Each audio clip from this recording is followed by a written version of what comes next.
مضل له ومن يضلله فلا هادي له সকলে জবান খুলে বলেন আশহাদু আল্লা ইলাহা ইল্লাল্লাহু ওয়াহদাহু লা শারীকা লাহু ওয়া আশহাদু আন্না মুহাম্মাদান আবদুহু ওয়া রাসূলুহু আল্লাযী أرسل رسوله بالحق بشيرا ونذيرا وداعيا إلى الله بإذنه وسراجا منيرا فقد قال الله تعالى في كلامه المجيد والفرقان الحميد জবান খুলে সকলে পড়েন আউযু বিল্লাহি মিনাশ শাইতানির রাজিম بسم الله الرحمن الرحيم الذي خلق الموت والحياة ليبلوكم أيكم أحسن عملا وهو العزيز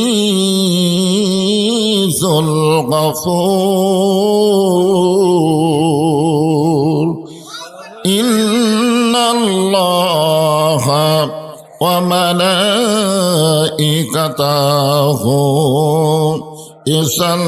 يصلون على النبي أيها الذين آمنوا صلوا عليه وسلموا تسليما اللهم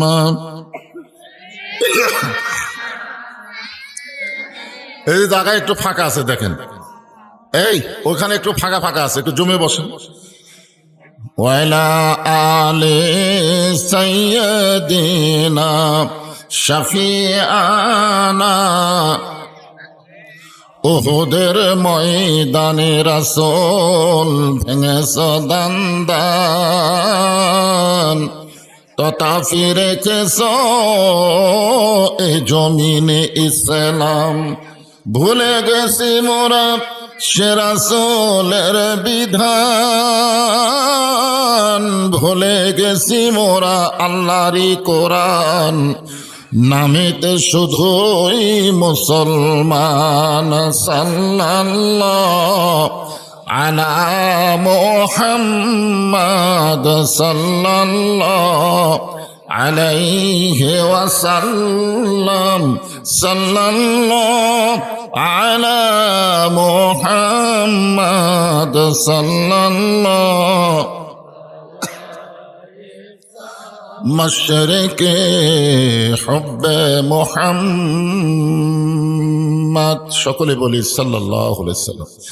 मतलाए दीवानी माँ मतलाए खुर्शीद इश्कास सीनाए सुजानी माँ बलागल उला बिकमालिही कशाफत दुजा बिजमालिही حسنت جميع خصاله صلوا عليه وآله اللهم آمين।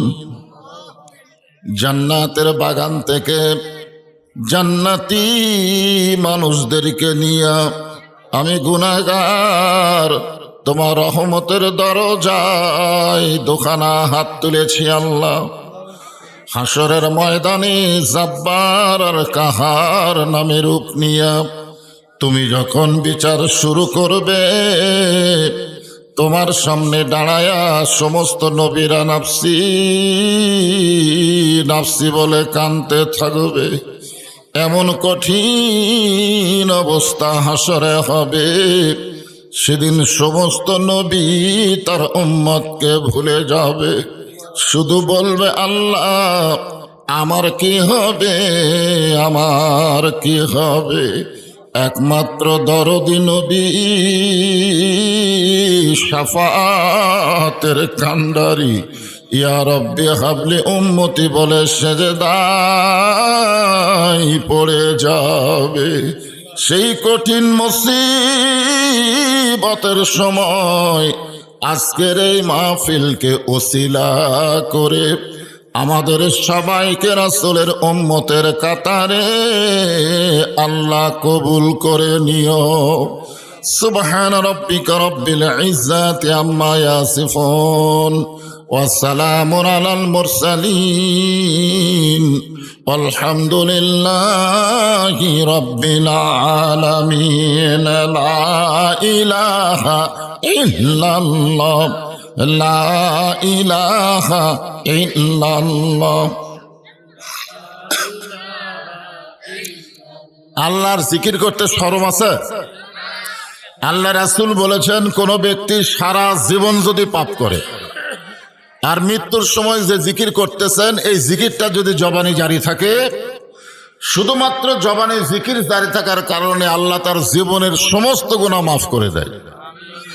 এই জন্য এই জিকিরকে বলা হয় আফজালুজ জিকির, লা ইলাহা ইল্লাল্লাহ, লা ইলাহা, লা ইলাহা ইল্লাল্লাহ, লা ইলাহা ইল্লাল্লাহ, লা ইলাহা ইল্লাল্লাহ, লা ইলাহা ইল্লাল্লাহ, লা ইলাহা।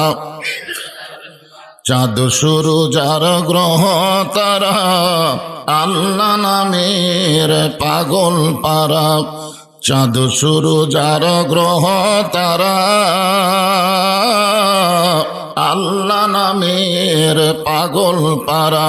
আমার আল্লাহ নামের এতই দয়া, আল্লাহ নামের এতই মায়া, লুকিয়ে রাখছেন হে আল্লাহ। লা ইলাহা ইল্লাল্লাহ, লা ইলাহা ইল্লাল্লাহু ইল্লাল্লাহ, ইল্লাল্লাহু ইল্লাল্লাহ, লা ইলাহা ইল্লাল্লাহ, লা ইলাহা, লা ইলাহা ইল্লাল্লাহু মুহাম্মাদুর রাসূলুল্লাহ। রাসূলের মহব্বতে জবান খুলে সকলে বলি সাল্লাল্লাহু আলাইহি ওয়াসাল্লাম। শৌলা জামে মসজিদের উন্নতি কল্পে মসজিদ কমিটি কর্তৃক আয়োজিত আজকের এই ওয়াজ মাহফিলে আল্লাহ তাআলা যিনাকে সম্মানিত সভাপতির আসনে কবুল করেছেন, জনাব মোহাম্মদ আবুল পারামানিক, সম্মানিত সহসভাপতি মোহাম্মদ রুহুল আমিন, সম্মানিত সভাপতি দ্বয়কে অন্তরের অন্তঃস্থল থেকে আমি শুভেচ্ছা জ্ঞাপন করছি। আজকের এই মাহফিলের সম্মানিত প্রধান অতিথি আপনাদের অত্যন্ত প্রিয় মানুষ মীর শাহ আলম সাহেব। আজকের এই মাহফিলের সম্মানিত বরেণ্য অতিথি, সম্মানিত আমন্ত্রিত অতিথি, সকলকেই অন্তরের অন্তঃস্থল থেকে আমি শুভেচ্ছা জ্ঞাপন করছি। আজকের এই মাহফিলে সম্মানিত ওলামাই কেরাম, আপনাদের মাঝে মাঝে যে সমস্ত আলেম ওলামা বসে আছেন, মঞ্চে আছেন, এবং মাগরিবের নামাজের পর থেকে রাত্রি 10টা পর্যন্ত কোরআন হাদিসের আলোকে অত্যন্ত গুরুত্বপূর্ণ আলোচনা করে আপনাদেরকে শোনালেন। আলেম ওলামা সহ আজকের মাহফিলের বক্তাগণকে অন্তরের অন্তঃস্থল থেকে আমি শুভেচ্ছা জ্ঞাপন করছি। এই মুহূর্তে আমার সামনে যারা বসে আছেন, যিনাদেরকে আল্লাহ দয়া করে, রহম করে, মেহেরবানি করে জান্নাতের বাগানে কবুল করেছেন, আমি যখন বললাম কবুল করেছেন তখন আপনাদের কিছু বলা দরকার ছিল, কিন্তু আপনারা কিছুই বলেননি। তার মানে আপনারা বুঝাবার চাচ্ছেন যে আমরা এখানে এসেছি, আসলে আপনারা আসেন নাই। আল্লাহ তাআলা আপনাদেরকে এখানে আসার তৌফিক দিয়েছেন। আপনাদের এলাকায় অনেক মানুষ এসেছে, কিন্তু সবাই এই এলাকার মধ্যে ঢুকতে পারেনি, ঠিক কিনা বলেন? বাইরের সাইড দিয়ে ঘুরতেছে, মেলার মধ্যে ঘুরতেছে, কারণ এদেরকে আল্লাহ তাআলা কবুল করেনি। আল্লাহ কোরআনে বলেছেন, মা আসাবাকা মিন হাসানাতিন ফামিনাল্লাহ। বান্দা বান্দির দ্বারা যখন কোনো ভালো কাজ হয়, এ কাজ বান্দা বান্দি করে না, বরং আল্লাহ করায়। এখন আপনারা বলেন তো, কোরআনের মাহফিলে বসা ভালো কাজ না খারাপ কাজ? তাহলে যেই ভালো কাজে আল্লাহ আমাদেরকে বসার তৌফিক দিলেন, এই মুহূর্তে আমরা বিশ্বাস করতে পারি, আমরা যত বড় পাপী হই না কেন, আল্লাহ আমাদের উপরে রাজি আছেন। দুই একজন বলেন, বাদ বাকি বললেন না। এই যে এই পুস্কার,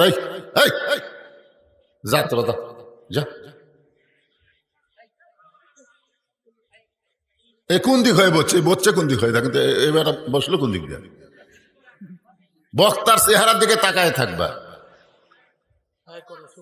এখন থেকে এরা যদি এই অবস্থায় যায়, সবার হাতে একটা করে মোবাইল, কি এরা বড় হলে যে কি মালি হবে? যে সমস্ত বাবারা এদের হাতে মোবাইল দিচ্ছেন, বিশ্বাস করেন আপনি আর হাতে পিটন খাবেন। আজকে মনে করতেছেন কিছুই না, একদিন দেখবেন ওর দিকে আপনি তাকাবারই পারবেন না। কথা বলার আগেও গরম হয়ে আপনাকে সাইজ করবার সবে। বুঝতেছেন না কিছুই? আজকালকার এই কিশোর বাচ্চারা, যুবকেরা, এমনকি ছোট ছোট বাচ্চারাও পর্যন্ত মোবাইলের কারণে নষ্ট হয়ে গেছে, ঠিক কিনা বলেন? হ্যাঁ, এখনকার বাচ্চারা মোবাইল ছাড়া ভাত খায় না। হায় হায় হায় হায়, কি অবস্থা! বক্তার সামনে বসে, যে সাইডে বসে তাও কাম করলে হয়, একে সামনে কাতারের মুসল্লি হয়ে। আমি যেই কথাটা বলতেছি একটু গুরুত্ব দেন, এটা আমার কথা না, কথা কার? আল্লাহর কথা। যে আল্লাহ যদি না চাইতো আপনারা এখানে বসতে পারতেন না। যে আল্লাহ দয়া করে, মেহেরবানি করে আজকের এই জান্নাতের বাগানে আমার সামনে আপনাদের কবুল করেছেন, আমি আমার অন্তরের অন্তঃস্থল থেকে আপনাদের সবাইকে শুভেচ্ছা জ্ঞাপন করছি। সম্মানিতা মা বোনেরা, পর্দার অন্তরালে বসে বসে যারা আলোচনা শুনতেছেন, তাদেরকেও শ্রদ্ধা জ্ঞাপন করে বহু বছর পরে এলাকায় এসে আমি জানতে চাচ্ছি আপনারা সকলে কেমন আছেন? আলহামদুলিল্লাহ রাব্বিল আলামিন। যে আল্লাহ শারীরিক সুস্থতা, মানসিক প্রশান্তি, সুবহানাল্লাহ বলেন। আমাদের অনেকের শরীর ভালো থাকে কিন্তু মনের মধ্যে শান্তি থাকে না, ঠিক কিনা বলেন? খালি শরীর ভালো, মন ভালো না, এ লোকটা পুরোপুরি সুস্থ না। আপনার বলেন তো, শরীরের দাম বেশি না মনের গুরুত্ব বেশি? একটা লোক চিকন চাকন মানুষ বিষাক্ত সাপ নিয়ে খেলা করে, আবার হিয়া তাজা মোটা মানুষ তেলা পোকা দেখে ভয় করে। এরকম আছে না নাই? সেই স্বাস্থ্য, কিন্তু একটা তেলা পোকা দেখলে ওরে বাবারে। আবার একটা চিকন চাকন মানুষ বিষাক্ত সাপ নিয়ে খেলা করে। আপনারা বলেন তো, এটা দেহের জোরে না মনের জোরে? হাসিনা যতদিন বাংলাদেশে ছিল ততদিন আমাদের দেহের মধ্যে শক্তি থাকলেও মনের মধ্যে কোনো শক্তি ছিল না। ধরে কোন কথা ঠিক কিনা? কিন্তু ওইটা পলানোর পর থেকে আমাদের শরীরও ভালো আছে, মনটাও ভালো আছে।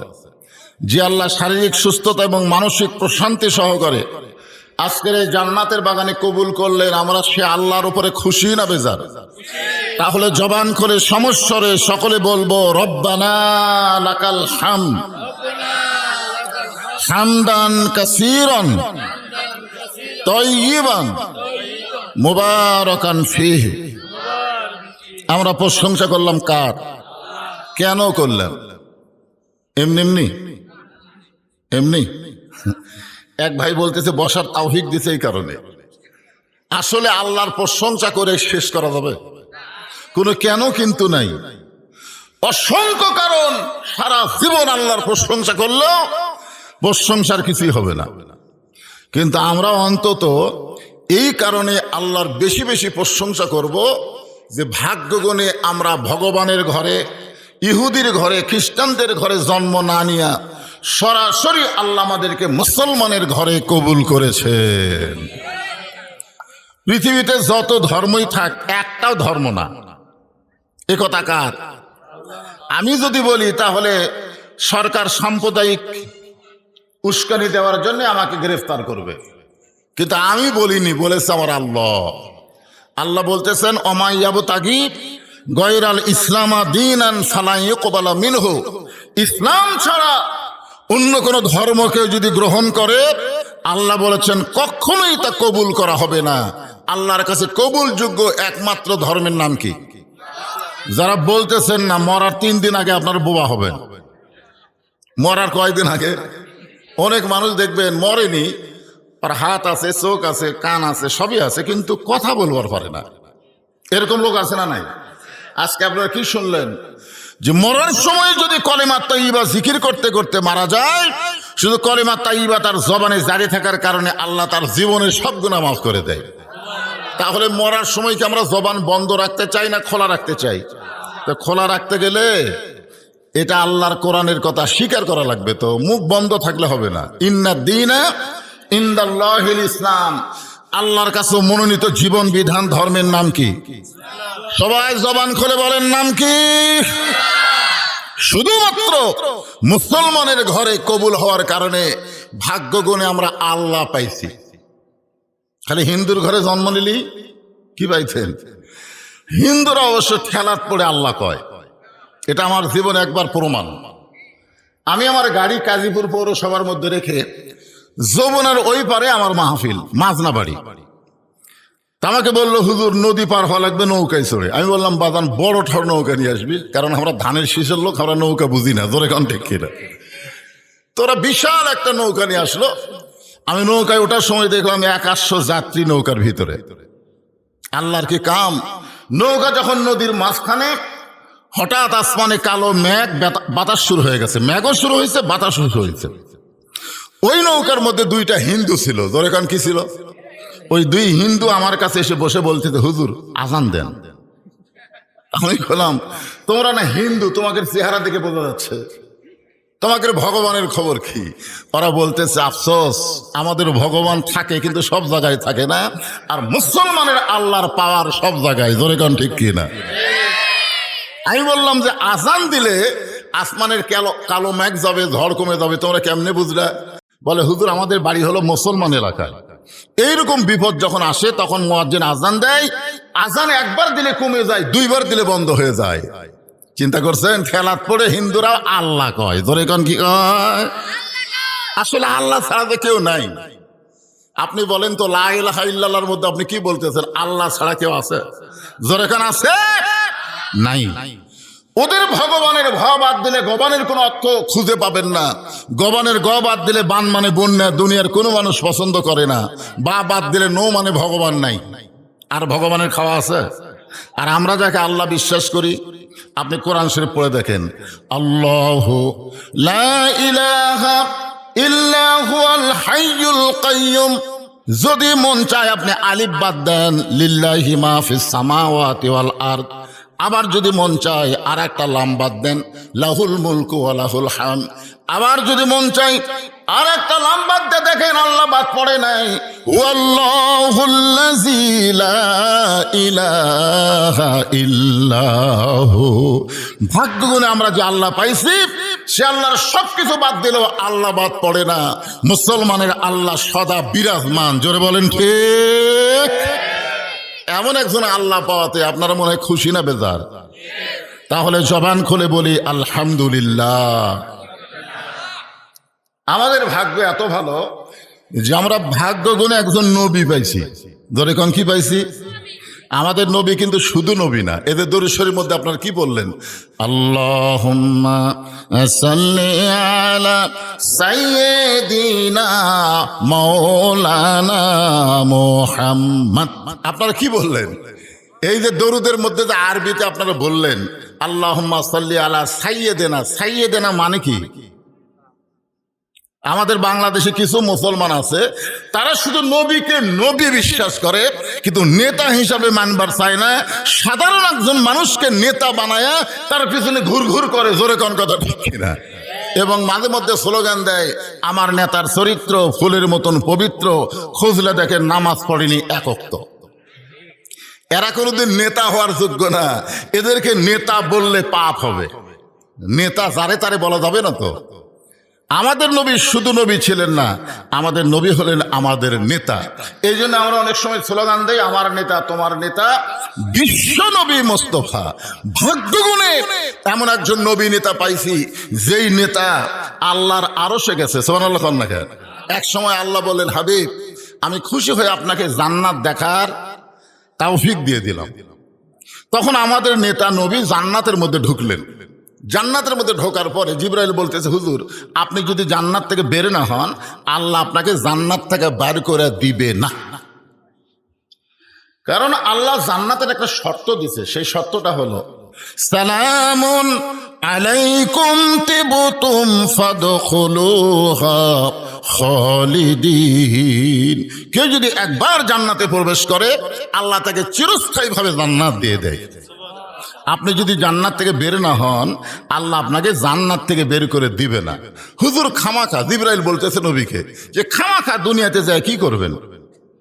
দুনিয়া হলো কষ্টের জায়গা। ধরে কোন কিসের জায়গা? আমাকে জন্য না, আমাকে খুব শান্তি, কিন্তু নবীদের জীবনে খুবই কষ্ট। এখনো বাংলাদেশে যারা নবীর পথে থাকতে চায় তাদের রহে রহে কষ্ট আছে না নাই? ধরে কোন আছে না নাই? হ্যাঁ, যেই বছর রাসূল মেরাজ করেছেন ওই বছরে রাসূলের জীবনে 3টা কষ্ট গেছে। 1 নম্বর কষ্ট হলো চাচা আবু তালেব মারা গেছেন। উনি কি ভাবতেছেন চাচা মরলে ভাস্তার কি? আমাদের বর্তমান পরিবেশে চাচা মরলে ভাস্তা খুশি হয়, কারণ ওই চাচা ওর বাপের সাথে সামান্য 1.5 হাত জায়গার জন্য মারামারি করছে। এখন কথা লিখি না, এরকম চাচা আছে না নাই? তো এখন ভাস্তার সামনে বাপক ঠেলা মারছে, সেদিন থেকে ভাস্তা দোয়া করে এই শালা মরলেই কাম। অনেকে ভাস্তা বর্তমান পরিবেশে চাচার মৃত্যুতে খুশি হয়, কিন্তু নবীর চাচা আবু তালেব যখন মারা গেলেন নবী এতই কান্না কাঁদলেন। সাহাবারা বললেন ইয়া রাসূলুল্লাহ আপনার চাচা মরে যাওয়ার পরে আপনি এমন কান্না করতেছেন কেন? রাসূল বললেন সাহাবীরা রে, মায়ের পেট থেকে আমি এতিম ছিলাম, কিন্তু দুনিয়াতে আসার পর আমি এতিম ছিলাম না। ভাগ্যগুণে এমন একটা চাচা পাইছিলাম যে চাচা আমাকে এমন ভাবে লালন পালন করেছে, আমার যে বাবা নাই দুনিয়াতে এটা কখনোই আমি বুঝতে পারিনি। সোনালো বলে সেই চাচা মারা যাওয়ার কিছুদিন পরেই নবীর দরদের বিবি খাদিজা দুনিয়া থেকে বিদায় নিছে। কি বিবি? আচ্ছা আপনারা কি আমার কথা শুনবার পাচ্ছেন না বুঝবার পারতেছেন না? কোনটা? হো হা করা লাগবে তো। আপনারা এই দরদের বিবি কথা শুনে চিন্তায় পড়ে গেলেন দরদের বিবি আবার কি? যার 2 বউ আছে, একটা বিয়ার বউ আর একটা পরে 7 করে বিয়ে করছে, 2 বই বর্তমানে স্টিল আছে। আপনি খেয়াল করে দেখেন তো এই 2 বউ কি সমান? আপনার বিয়ার বউ আপনাকে ছাড়া কোনোদিন ভাত খাবে না, আর যেটা পরে করছেন ও কবি যখন পারে খাবে, আমার খাওয়া আমি খাইনি। এই জন্য মা খাদিজা ছিলেন নবীর দরদের বউ। দরদের বিবি খাদিজা দুনিয়া থেকে বিদায় নেওয়ার পরে নবী চলে গেলেন তায়েফের ময়দানে। তায়েফবাসী এত পাথর মারছে নবীর গোটা দেহ রক্তাক্ত হয়ে গেছে। ওই বছরই আল্লাহ তাআলা নবীকে লাইলাতুল মিরাজ ঘটায় দিয়েছে। জোরে কর সুবহানাল্লাহ। এখান থেকে আমরা কি বুঝলাম? কষ্টের পরে শান্তি আছে না নাই? জোরে এখানে আছে না নাই? এই বাংলাদেশে যারা কষ্ট করছে আপনারা বলেন তো, হাসিনার সময় যারা বাড়ি থাকতে পারে নাই, হাসিনার সময় যাদেরকে অন্যায়ভাবে জেলে দেওয়া হয়েছে, এমনকি কোরআনের পাখি 50 বছর কোরআনের হক তাফসীর করার পরেও অন্যায়ভাবে তাকে 13 বছর জেলখানায় বন্দি করে রাখছে। জেলখানার মধ্যে যখন দুনিয়া থেকে বিদায় নেয় না তখন হাসপাতালে নিয়ে গিয়ে তাকে হত্যা করা হয়েছে। জোরে কর কথা ঠিক? আহারে এত কষ্ট দিয়েছে। আপনার বলেন তো, কষ্টের পরে শান্তি আছে না নাই? এইবারে গোটা বাংলাদেশ আমি আপনাদের দোয়ায় ঘুরে ঘুরে দেখতেছি। সেপ্টেম্বর মাসের 5 তারিখ থেকে ওয়াজ শুরু করছি, এ পর্যন্ত দেখতেছি প্রত্যেকটা মানুষের মনে একটা চেতনা শুরু হয়েছে। সব দেখা হলো শেষ, আগামীতে আমরা বাংলায় দেখবো কোরআনের বাংলাদেশ। জোরে কোন কথা ঠিক কিনা? প্রত্যেকটা মানুষের মনে একটা আকাঙ্ক্ষা তৈরি হচ্ছে, সব দেখলাম তো। যেই কোরআনের ওয়াজ করে বক্তারা, এই কোরআনটা আসলে কি, এটা আগামীতে বাংলার মুসলমান দেখতার চায়। জোরে কোন কথা ঠিক কিনা? কিন্তু কোরআন এসে মাহফিলে এসে কোরআনের ওয়াজ শুনলে হবে না, বাস্তবে এই কোরআন আমাদের দেখা লাগবে। হ্যাঁ, দেখা লাগবে। তো এখন হাসিনা তো কম কষ্ট দেয়নি, কষ্টের পরে শান্তি, এটা আল্লাহ প্রমাণ করলেন রাসূলকে আরো সে নিয়ে গিয়া। জোরে কোন সুবহানাল্লাহ। ফেরেশতা জিবরাইল বললেন, হুজুর আপনি যদি না যান আল্লাহ জান্নাত থেকে বের করে দিবে না। সঙ্গে সঙ্গে নবী রাগ করে বলেন, জিবরাইল যেই কথা একবার বলেছো এ কথার দ্বিতীয়বার বলো না। জিবরাইল নবীর কাছ থেকে সরে গেছে, কারণ জিবরাইল নবীকে ভালো চেনে না কম জানে?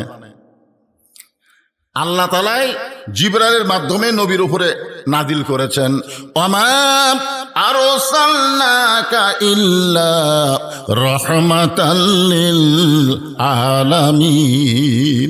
ওগো নবী, আপনাকে আমি গোটা বিশ্ব জগতের জন্য রহমত স্বরূপ প্রেরণ করেছি। জোরে কোন সুবহানাল্লাহ। যেই নবী হলেন দয়ার নবী, আর সেই নবী রাগ করে বললেন, জিবরাইল যেই কথা একবার বলেছে এ কথা আর দ্বিতীয়বার বলো না। জিবরাইল কয়েক ধাপ সরে গিয়ে বলছে, হুজুর আপনি আমার উপরে এত রাগ করার কারণ কি? আমি তো আপনার পক্ষেই কথা বললাম। আল্লাহ রাসূল বলেন, জিবরাইল আমি নবী আমার জন্য নই, আমি নবী হলাম আমার উম্মতের জন্যে। এই কথা শোনার পরে সুবহানাল্লাহ মুখে আসতেছে না? আমি নবী আমার জন্য নই, আমি নবী কার জন্যে? আমাদের জন্য। ধরে কোন কার জন্যে? আমরা কি নবীর উম্মত না? তাহলে এই কথাটা বলেন, নবী কার জন্যে? আমাদের জন্য। করে বলেন কার জন্যে? একবার হযরত বেলাল নবীকে প্রশ্ন করলেন, ইয়া রাসূলুল্লাহ আমরা মুসলমান যখন কবরে যাব মুনকির নাকির আমাদের 3টা প্রশ্ন করবে। কয়টা? কিন্তু আপনি নবী যখন কবরে যাবেন মুনকির নাকির আপনাকে কয় প্রশ্ন করবে? এই যে আগেই বলে দিছে 2টা। কিভাবে বুঝবেন 2টা? আরে বাবা রে। আল্লাহ রাসূল বলেন, বেলাল তোমার কি মনে হয়? বেলাল বলতে, হুজুর আমাদেরকে 3টা করবে, আপনাকে 2টা করবে।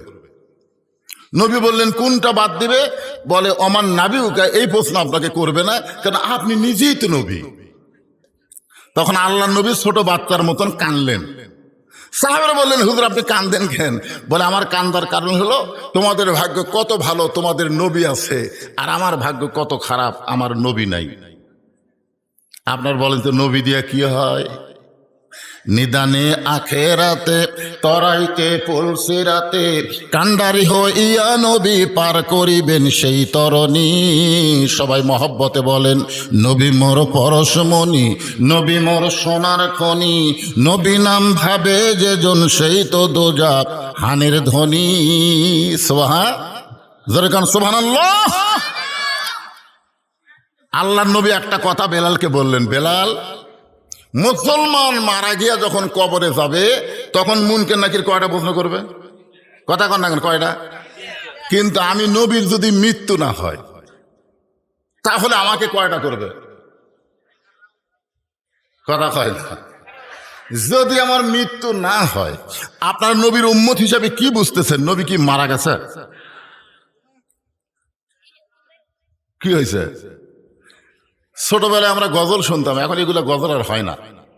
ইসলামের আলো জ্বলায়া দিয়া নবী ঘুমায়া আসেন সোনার মদিনায়। আচ্ছা, এই গজল যদি কেউ এভাবে গায় দেখেন তো কেমন লাগে? ইসলামের পতাকা উড়ায়া দিয়া নবী ময়রা আসেন সোনার মদিনায়। ময়রা আছে? একটা লোক ডানা বলেন, হুজুর মুরাই তো আছে। বলেন, যদি মরা বিশ্বাস করেন সারা জীবন দরুদ পড়লেও আপনার একটা লাভ হবে না, কারণ আপনি দরুদ পড়ার সঙ্গে সঙ্গে একদল ফেরেশতা আপনার দরুদ গুলো নিয়ে রাসূলের রওজা মোবারকে জমা দিয়ে দেয়। জোরে কর সুবহানাল্লাহ। তো জমা দেয় কার কাছে? মরা মানুষের কাছে। হ্যাঁ, খুব মনোযোগ দিয়ে শুনবেন, ঈমান আকীদার ব্যাপার। আল্লাহ রাসূল বললেন, জিবরাইল, আল্লাহ যদি আমাকে বলতো জান্নাতে থাকার জন্য প্রবেশ করেন, আমি নবী জান্নাতের মধ্যে প্রবেশ করতাম না। আল্লাহ আমারে বলছে জান্নাত দেখার জন্য প্রবেশ করেন, আমি নবী সেই দিন জান্নাতে থাকার জন্য প্রবেশ করব যেদিন আল্লাহ আমার সমস্ত উম্মতিনিকে জান্নাত দিবে। তাহলে নবী জান্নাতে থাকার জন্য কবে যাবে? ওটা কি নবী থাকার জন্য ঢুকছে না দেখার জন্য? তাহলে চিন্তা করে দেখেন, যেই নবী নেতা জান্নাতের মধ্যে গিয়ে আমাদের কথা ভোলে না, আর বর্তমানের নেতা ভোট পেয়ে সংসদে যাবে, একটা ভোটারের কথা মনে রাখবে না। জোরে কোন কথা ঠিক কিনা? দিয়া দেখেন, ভোট দিয়া দেখেন, ওই কুটি যায়, ওর বাড়ি আর শিবগঞ্জই থাকবে না, ওই ঢাকার বাসা বাড়ি করে ওখানেই থাকবে।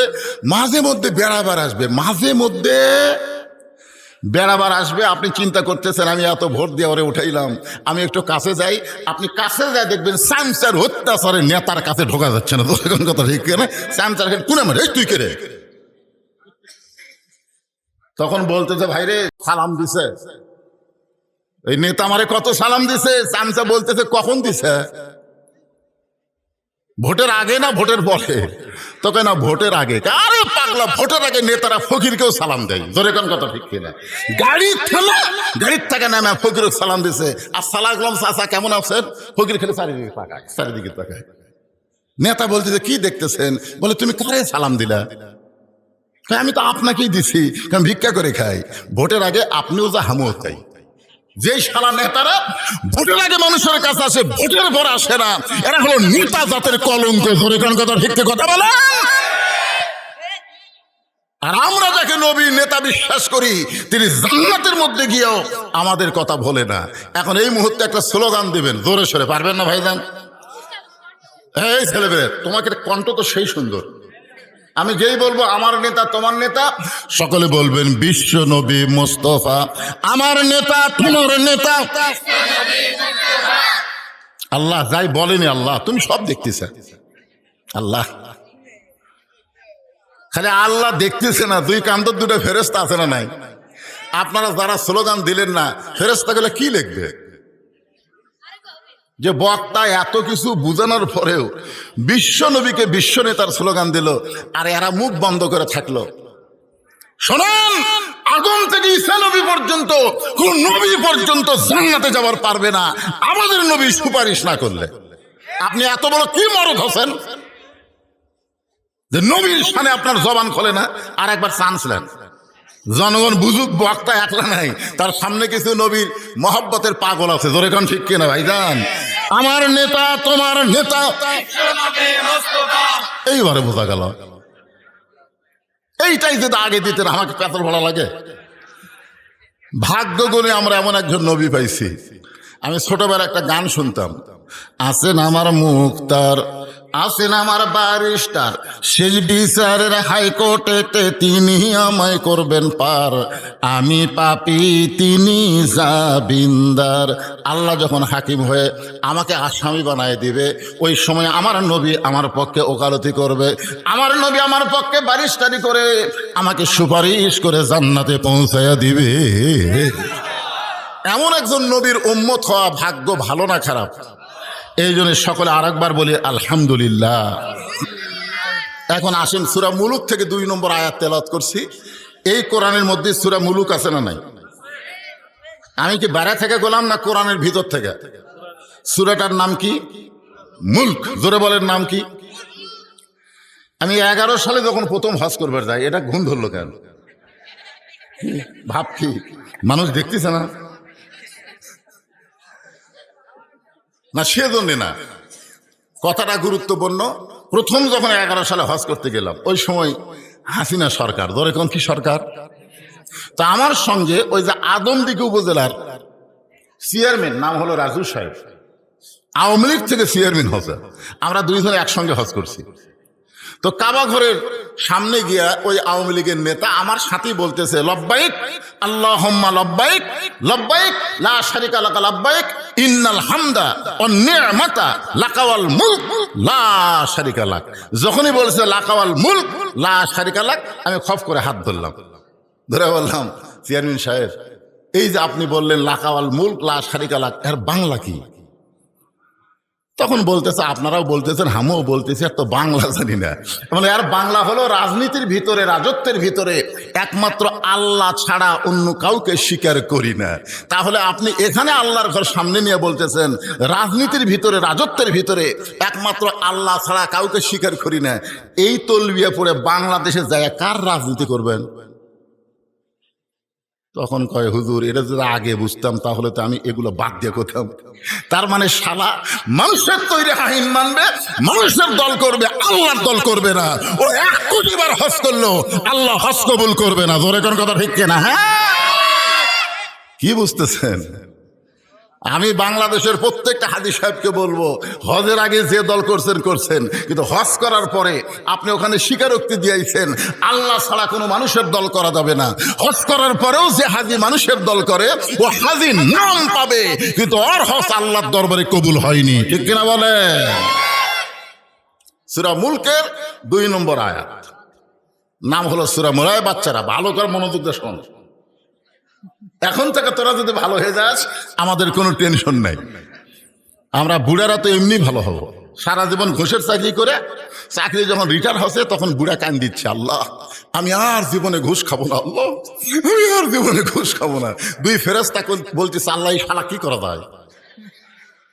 এই যখন ঘুষের চাকরি করছে তখন কান দিবি, যে চাকরি শেষ এখন কান দিচ্ছে। আল্লাহ বলতেছে, যখন হবে চামড়া ঢিল, আল্লাহর সাথে দিবে মিল। আমাদের বুড়ার কথা বাদ, তোমাদের কথা হলো আসল। এখন থেকে তোমরা খালি সাইজ হও, আগামী জেনারেশন একটা ভালো মানুষ পাবে। ধরে কোন ঠিক কিনা ভাইজান? হ্যাঁ, এখানে আল্লাহ তাআলা সূরা মুলকের 2 নম্বর আয়াতে কি বলতেছেন, এইটা বলার আগে আমি আপনাদের সামনে উপস্থাপন করতে চাই যে কোরআন থেকে আপনারা তাফসির শুনবেন। এখানে নাম দেখছেন ওয়াজ মাহফিল, ওয়াজ মাহফিল দেখছেন, অসুবিধা নেই। যে কোরআন থেকে আপনারা ওয়াজ শুনবেন, তাফসির শুনবেন, এই কোরআনের মধ্যে কোনো সন্দেহ? আচ্ছা, আয়াতটা আমি পড়ি তো, দেখেন তো আল্লাহর কথার সাথে কি আপনারা একমত? জালিকাল কিতাবু লা রাইবা ফি হুদাল লিন-নাস। কি মুত্তাকিন করছে? তার মানে বোঝা গেল, ইমাম যদি 4 রাকাত নামাজে 3 রাকাতে বসে, মুসল্লি কিন্তু বসবে না, লোক মাদিয়া ইমামকে খাড়া করে দিবে। ধরে কোন কথা ঠিক কিনা? এখানে বোঝা গেল বক্তা যদি ভুল করে শ্রোতারা ভুল ধরে দেবে। আপনারা বলেন তো, এখানে আল্লাহ হুদাল্লিল নাস না বলে হুদাল্লিল মুত্তাকিন কেন বললেন? যেই কোরআনের মধ্যে কোনো সন্দেহ নাই পাইকারি হারে এই কোরআন সবাইকে হেদায়েত দেবে, আল্লাহ এই কথা না বলে হুদাল্লিল মুত্তাকিন বলার পিছনে কারণ আছে না নাই? কারণ আছে। কারণটা কি? নবী যখন কোরআন তেলাওয়াত করত, তখন চোরের মতন চুপি চুপি একজন নবীর কোরআন তেলাওয়াত শুনত। তার নাম হলো আবু জেহেল। জোরে বলেন, নাম কি? সারা রাত দাঁড়িয়ে দাঁড়িয়ে নবীর কোরআন তেলাওয়াত শুনত। সকাল বেলায় সে মিটিং এর মধ্যে বলতেছে, এত সুন্দর কোরআনের বাণী, রাতটা কোন দিক দিয়ে গেল আমি বুঝবারই পারিনি। সুবহানাল্লাহ। আবু জেহেলকে কোরআনের বিরুদ্ধে গেছে, পক্ষে বলছে, এত সুন্দর কোরআনের বাণী, রাতটা কোন দিক দিয়ে গেল আমি বুঝবারই পারিনি।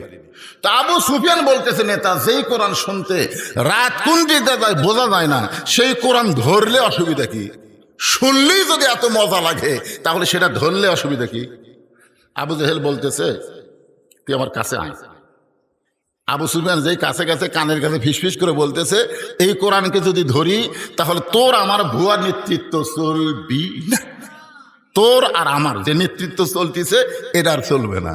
আজও বাংলাদেশে আল্লাহর কোরআনকে যদি আমরা ধরি তাহলে আবু জেহেলের মতন যারা ভুয়া নেতৃত্ব এই বাংলাদেশে দিচ্ছে তাদের নেতৃত্ব থাকবে না। জোরে কোন কথা ঠিক কিনা? এই জন্যে তারাই চায় কোরআন কোরআনের জায়গায় থাকুক। আমাকে বলে, হুজুর কোরআন মাদ্রাসায় থাক, আমাদের কোনো সমস্যা নেই, কোরআন মসজিদে থাক, আমাদের কোনো সমস্যা নেই, কিন্তু কোরআন নিয়ে আপনারা সংসদে যাবার চান কেন? কি কোরআন কোরআনের জায়গা থাকবে, আপনারা কোরআন খারাপ জায়গা নিয়ে যাবেন কেন? আপনারা বলেন তো সংসদ কি খারাপ? জোরে কোন সংসদ কি খারাপ? একবার আল্লাহর ওলি বাইজিদ বোস্তামি রহমতুল্লাহ আলাই তার দরবারে এসে দেখে মুরিদেরা জিকির করতেছে। বাইজিদ বোস্তামির মুরিদ, তারা জিকির করতেছে, নাউজুবিল্লাহ নাউজুবিল্লাহ নাউজুবিল্লাহ। বাইজিদ কয় কে রে, সুবহানাল্লাহ আলহামদুলিল্লাহ আল্লাহু আকবার, এই জিকির বাদ দেয় নাউজুবিল্লাহর জিকির ধরলো কেন? এক মুরিদকে বলতে থেকে, বাবা নাউজুবিল্লাহর জিকির কেন?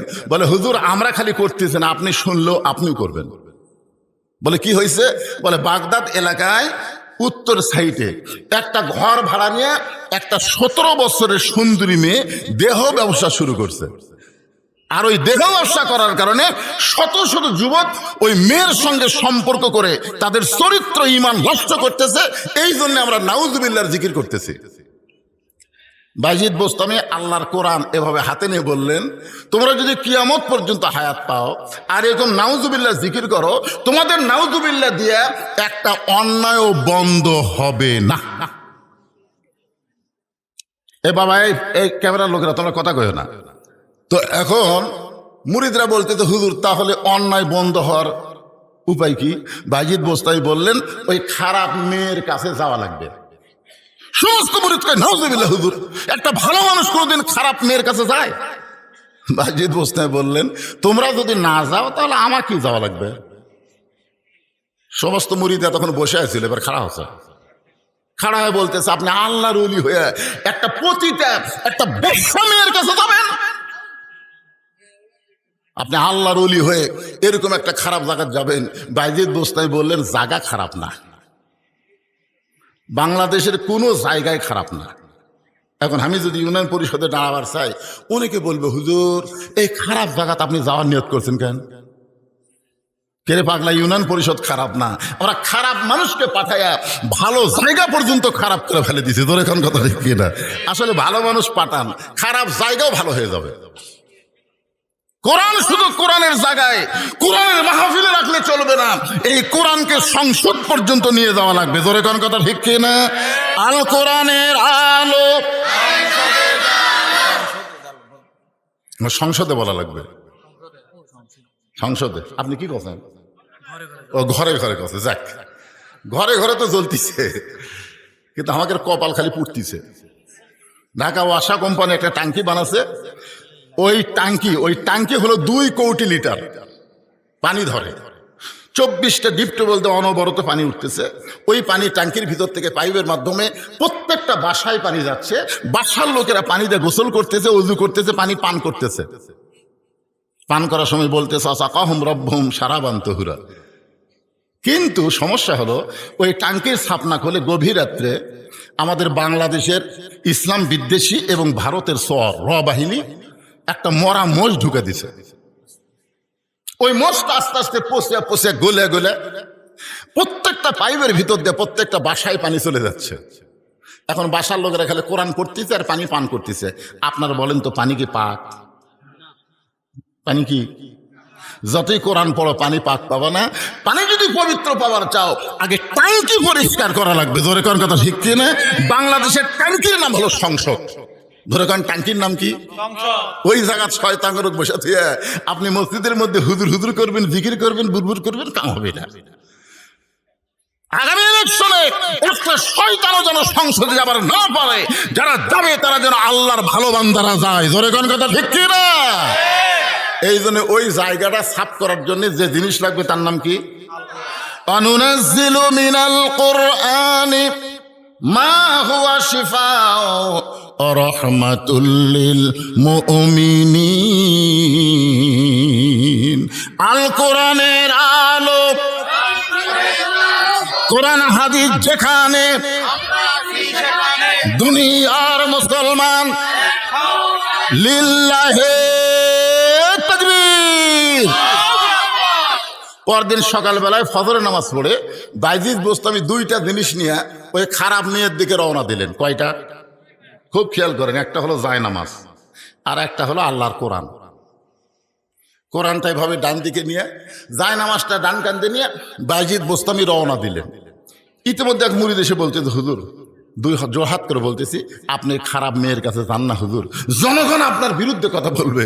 বাইজিদ বললেন, ওমান আহসানু কাওলাম মিম্মান দাআ ইলাল্লাহ ওয়া আমিলা সালিহান ওয়া ক্বালা ইন্নানি মিনাল মুসলিমিন।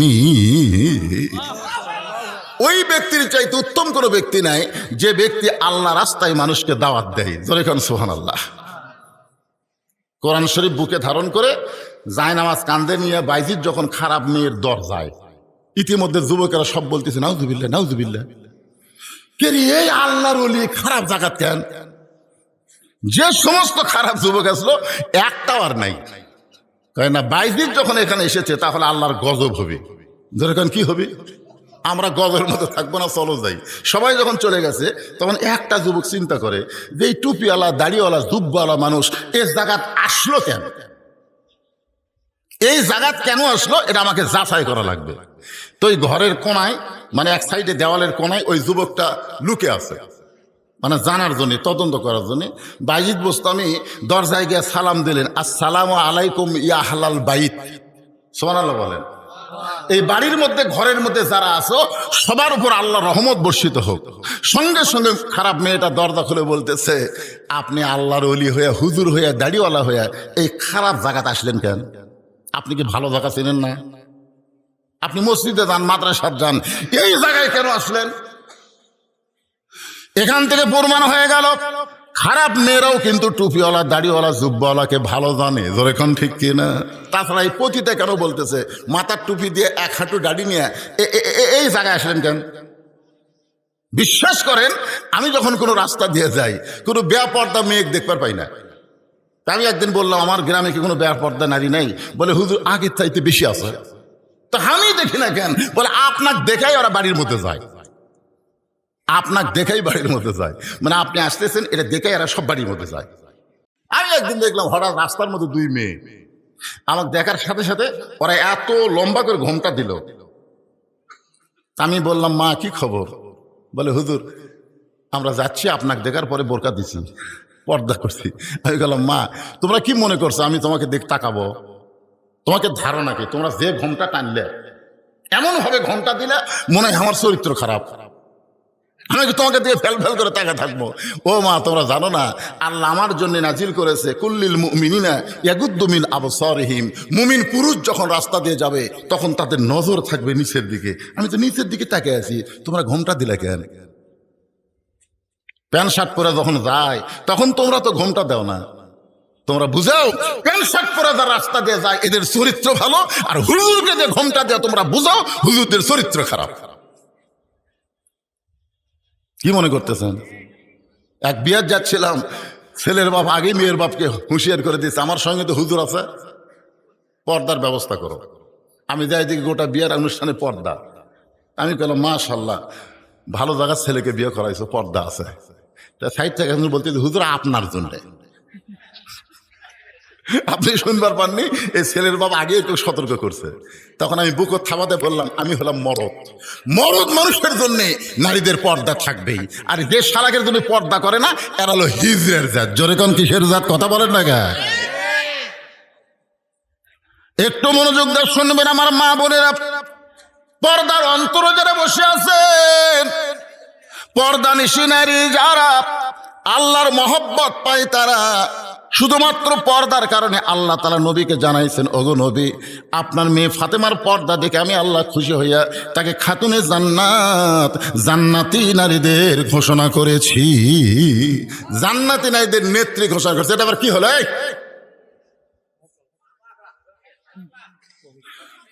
অসুবিধা নেই, যদি কারো 1 নম্বর 2 নম্বর লাগে তো বসে থাকবেন, যাবেন, অসুবিধা নেই। কিন্তু যে জায়গাটা ফাঁকা হবে ওই জায়গা আপনার সাথে সাথে পুরো করে দেবেন। সামনে কাতার ফাঁকা থুয়া পিছনে কাতারে নামাজ পড়লে জামাত মাকরু হয়। তো সামনে ফাঁকা থাকার, পিছনে বসার জায়গা হচ্ছে না, আর এরা সামনের দিকে ফাঁকা রাখছে। যেই মাত্র বাইজিদ বুস্তামি সালাম দিয়েছে, মেয়েটা দরজা করে বলতে যে হুজুর আপনি মনে হয় ভুল করেছেন, আপনি রাস্তা ভুল করে এই খারাপ মেয়ের দরজায় আইছেন। বাইজিদ বুস্তামি বললেন তোমার রেট কত? যেই বলছে রেট কত, তখন মেয়েটা জিব্বাত কেমন খায়, কয় হুজুর না হুজুর সাদা।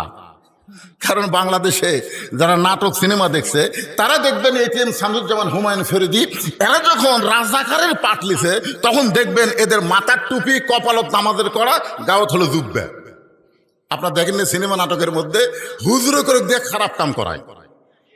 বাংলাদেশের নাট্যকার সিনেমা যারা বানায় এরা দেখবেন এই শালারা নাস্তিক, এরা হুজুর মাথার টুপি দিয়ে মুখত দাঁড়িয়ে নিয়ে জুব্বা পরে হুমায়ুন ফরিদি একটা মেয়ে মানুষ ধরছে, যেই মেয়ে ধরছে তখন সবাই বলতে হুজুর না সেই হুজুর রে। আপনার বলেন তুই কি আসলেই হুজুর? উনি কি আসলে হুজুর? বাংলাদেশের হুজুরদেরকে, আলেমদেরকে সমাজের মানুষের কাছে অপমান করার জন্য তারা হুজুর সাদা সিনেমার মধ্যে খারাপ ভিলেনের পাঠ দিয়েছে। তোর কোন কথা ঠিক কিনা? মেয়েটা মনে মনে চিন্তা করে, এত বড় হুজুর সাদা মানুষ, জুব্বা পরা, টুপি পরা, দাড়িওয়ালা মানুষ বলতেছে রেট কত, রেট কত বুঝতেছেন না? তোমার ঘন্টার রেট কত? মেয়েটা বলতেছে 10 দিরহাম। বাইজিদ বোস্তামি বলতেছে 24 ঘন্টার বুকিং নিলাম। যেই বলছে 24 ঘন্টার বুকিং নিলাম, যে ছেলেটা লুকিয়ে ছিল ওই মারছে দৌড়। অন্য যুবকেরা বলতেছে কে ভাই দৌড়াস কেন? আমরা 1 ঘন্টায় পারি না রে। আর হুজুর 24 ঘন্টা বুকিং লিছে, হুজুরে কেড়ে পাওয়ার আছে। হাসতেছেন কেন? প্রত্যেকটা হুজুর ছোটবেলা থেকে পেশাব করে পানি লাই। কথা কন না কেন? পেশাব করে কি লাই? কথা কন, পেশাব করে কি লাই? পেশাব করে পানি লাই। ঢিলা ঢালা পোশাক পরে। আল্লাহ কয় এদের পাওয়ার ঠিক থাকবে। আর যারা টাইট ফাইট ফুল প্যান্ট পরে, পেশাব লাগলে খাড়া হয়ে পেশাব করে। আপনার বলেন তো, যে ছেলে দাঁড়ায় পেশাব করে, পেশাব নিংড়ানোর আগে, মানে পেশাব এখন শেষই হয়নি তার আগে সেন্টেন্সে, যে সেন্টেন্সে টপ টপ করে কয়েক ফোঁটা আসা ওর ল্যাঙ্গুটি ভিজে দিছে। দিনে যদি 3 বার পেশাব করে, 3 6 18 ফোঁটা পেশাব দিয়ে ওর অবস্থাটা কি হচ্ছে? ওই জায়গায় যে জীবাণু তৈরি হচ্ছে, ওই জীবাণুর কারণে ওর পাওয়ার আল্লাহ কমায় দেয়। ইন্ডিয়ান হার্বাল খেলেও ওর কাম হয় না। জোরে কোন কথা কন না কেন? কথা কন না কেন? রাসূল বলেছেন ওই ব্যক্তির কবরে সবচাইতে বেশি আযাব হবে যে পেশাব থেকে পবিত্র হয় না। প্রত্যেকটা হুজুর পেশাব থেকে পবিত্র হয় কি হয় না? জোরে কোন হয় কি হয় না? কথা বলো। বিশ্বাস যদি না হয় আমার মাদ্রাসায় যাবেন। 7 বছরের বাচ্চা, তার হাতে কায়দা দেওয়ার আগে, আমপারা দেওয়ার আগে তাকে পেশাব কিভাবে করা লাগবে হুজুর সের আগে শিখাই। একটু মনোযোগ দেবেন, হুজুরের পাওয়ার আছে। আমরা 1 ঘন্টা বুকিং নিবার পারি না, হুজুর 24 ঘন্টার বুকিং নিয়েছে। বাইজিদ বোস্তামি 24 ঘন্টার টাকা 240 দিরহাম। ধরে বলেন কয় দিরহাম? মেয়ের হাতে বুঝা দিয়া ঘরের মধ্যে সেই মাত্র ঢুকছে। ঢোকার পরে আল্লাহ বাইজিদ এক টানে জায়নামাজ বিছাইছে। বাইজিদের কাছে 2টা পাওয়ার আছে। 1 নম্বর পাওয়ার হলো জায়নামাজ, আর 2 নম্বর পাওয়ার হলো আল্লাহর কোরআন। আপনার বলেন তো এই কোরআনের পাওয়ার আছে না নাই? দেখেননি তো, খালি সংসদে পাঠা দেন, মুয়াজ্জিনক আজান দেওয়ার আগেই মুসল্লি হাজির হয়ে যাবে। কি মনে করতেছেন? ইমাম মালিক রহমতুল্লাহ আলাইহি বলেছেন যে তোমাদের রাস্তার যদি কোনো কুকুর মরে তোমরা কি করো?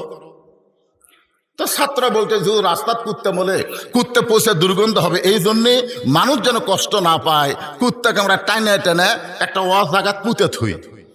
ইমাম মালিক বললেন একটা বেনামাজি মরলেও এর চাইতে বেশি করা হবে না।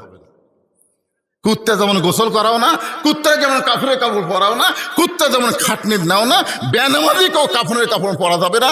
যে অবস্থায় মরবে ওই অবস্থায় পাও দড়ি লেগে কান্দর তোলা হবে না, টাইনে নিয়ে এসে একটা ওয়াজ জায়গা পুঁতে থো। একটা বেনামাজি পুতলে বাংলাদেশের নামাজের ওয়াজ করা লাগবে না। জোরে কথা কন না কেন? কথা কন। মসজিদের জন্য টাইট চাচ্ছে, মসজিদে 7 তালা বানাচ্ছে, 7 তালা বানায়। ওই লোকটার কাছে বলতে দেবো আমাকে মসজিদে টাইলস করবো, কিন্তু 2 বস্তা সিমেন্ট লাগবে। আপনি 2টা বস্তা সিমেন্ট দেন, মসজিদে একটু টাইলস লাগাবো। ও তখন বলতে ভাই রে আমি খুবই বিপদ আছি ভাই, আমার হাতত কোনো ঠেকা নাই। শালা 7 তালা বাড়ি বানাচ্ছে, যেই বাড়িতে থাকতে পারবে না সেই বাড়ি কোটি টাকাতে খরচ করে, আর মসজিদে 10টা টাকা চাইলে ওর টাকা বার হয় না। জাহান্নামী মানুষ। জোরে কোন কথা ঠিক কিনা? অবশ্যই জাহান্নামী। রাসূল বলেছেন যে আল্লাহর ঘর মসজিদ বানায় দেয়, আল্লাহ তাকে জান্নাতে একটা ঘর বানায় দেয়। টাকা নিয়ে কবর যাবেন, যান, এমন মার দেওয়া দিবি, একটা হলো ঠসা আর একটা হলো কানা। কানা চোখে দেখবে না, ঠসা কিছু শুনবার পারবে না। একটু মনোযোগ দিয়ে কথাগুলো শুনবেন। বাইজিদ বোস্তামি জায়নামাজ বিছায়া 2 রাকাত সালাতুল হাজত নামাজের নিয়ত করলেন। সালাতুল হাজত হলো উদ্দেশ্য পূরণের নামাজ। বাইজিদ বোস্তামি ওই পতিতার ঘরে, খারাপ মেয়ের ঘরে জায়নামাজ বিছাইছে। যেরকম সুলতান বলকি মাহিসুয়ার পরশুরামের রাজ্যে এসে জায়নামাজ বিছাইছে। ধরে কন কি বিছাইছে? আপনার ঘটনা জানেন না? এই সুলতান বলকি মহিসুয়ার কার কাছে আইছিল? পরশুরাম। জোরে বলেন কার কাছে? বলেছিল ভাই কিছুই চাই না, খালি এই 2.5 হাত একটা জায়নামাজ বিছাবো, এই জায়গা কি দিবা না? তখন পরশুরাম মনে করছে হুজুর যখন 2.5 হাতের একটা জায়নামাজ বিছাবি কি হবে? আপনি জানেন জায়নামাজের পাওয়ার কি জানেন? আল্লাহ কোরআনে বলেন, ইয়া আইয়ুহাল্লাযীনা আমানুস্তাঈনু বিস-সাবরি ওয়াস-সালাহ ইন্নাল্লাহা মা'আস-সাবিরিন। বাইজিদ বোস্তামি 2 রাকাত নামাজের মধ্যে আল্লাহকে বলতেছে, আল্লাহ ইয়্যাকা না'বুদু ওয়া ইয়্যাকা নাস্তাঈন। আমি গোলামি করি কার? নামাজের মধ্যে যে দোয়া করবেন এই দোয়া সবচাইতে আগে কবুল হয়। আমরা তাড়াতাড়ি নামাজ পড়ে বিশাল লম্বা মোনাজাত করি। অনেক লোক আছে দেখবেন নামাজের মধ্যে ধরপড় করে মোনাজাত ধরে কান দিচ্ছে। আরে পাগলা, নামাজের সূরা ফাতিহাই হলো সবচাইতে বড় মোনাজাত। জোরে কোন কথা ঠিক কি না? বাইজিদ বোস্তামি আল্লাহর কাছে বলতেছে, আল্লাহ ইয়্যাকা না'বুদু ওয়া ইয়্যাকা নাস্তাঈন। আল্লাহ তোমার গোলামি করি, তোমার কাছে সাহায্য চাই। এই খারাপ মেয়ের কারণে শত শত যুবক চরিত্র নষ্ট করতেছে। এই যে মেয়ের ঘরে ঢুকছি আমি, আল্লাহ এই মেয়ের কারণে শত শত যুবক নষ্ট হয়ে যাচ্ছে। আমি যদি একটা যুবককে বলতাম, যুবক ওই খারাপ মেয়ের কাছে যাইও না, তারে বুঝাইতে গেলে আমার অনেক সময় লাগবে, কিন্তু একজন বুঝাইতে সময় যাবে, আর একজন বুঝাবো কখন? এরকম 100 জন 200 জন যুবককে আমি কেমনে বুঝাবো? আমি কোনো যুবকের কাছে যাইনি আল্লাহ, আমি বাইজিদ হেড অফিসের মধ্যে ঢুকেছি। আপনার বলেন তো হেড অফিস কি? আজকে আমাদের যুবক নষ্ট হওয়ার হেড অফিসের নাম হলো নারী।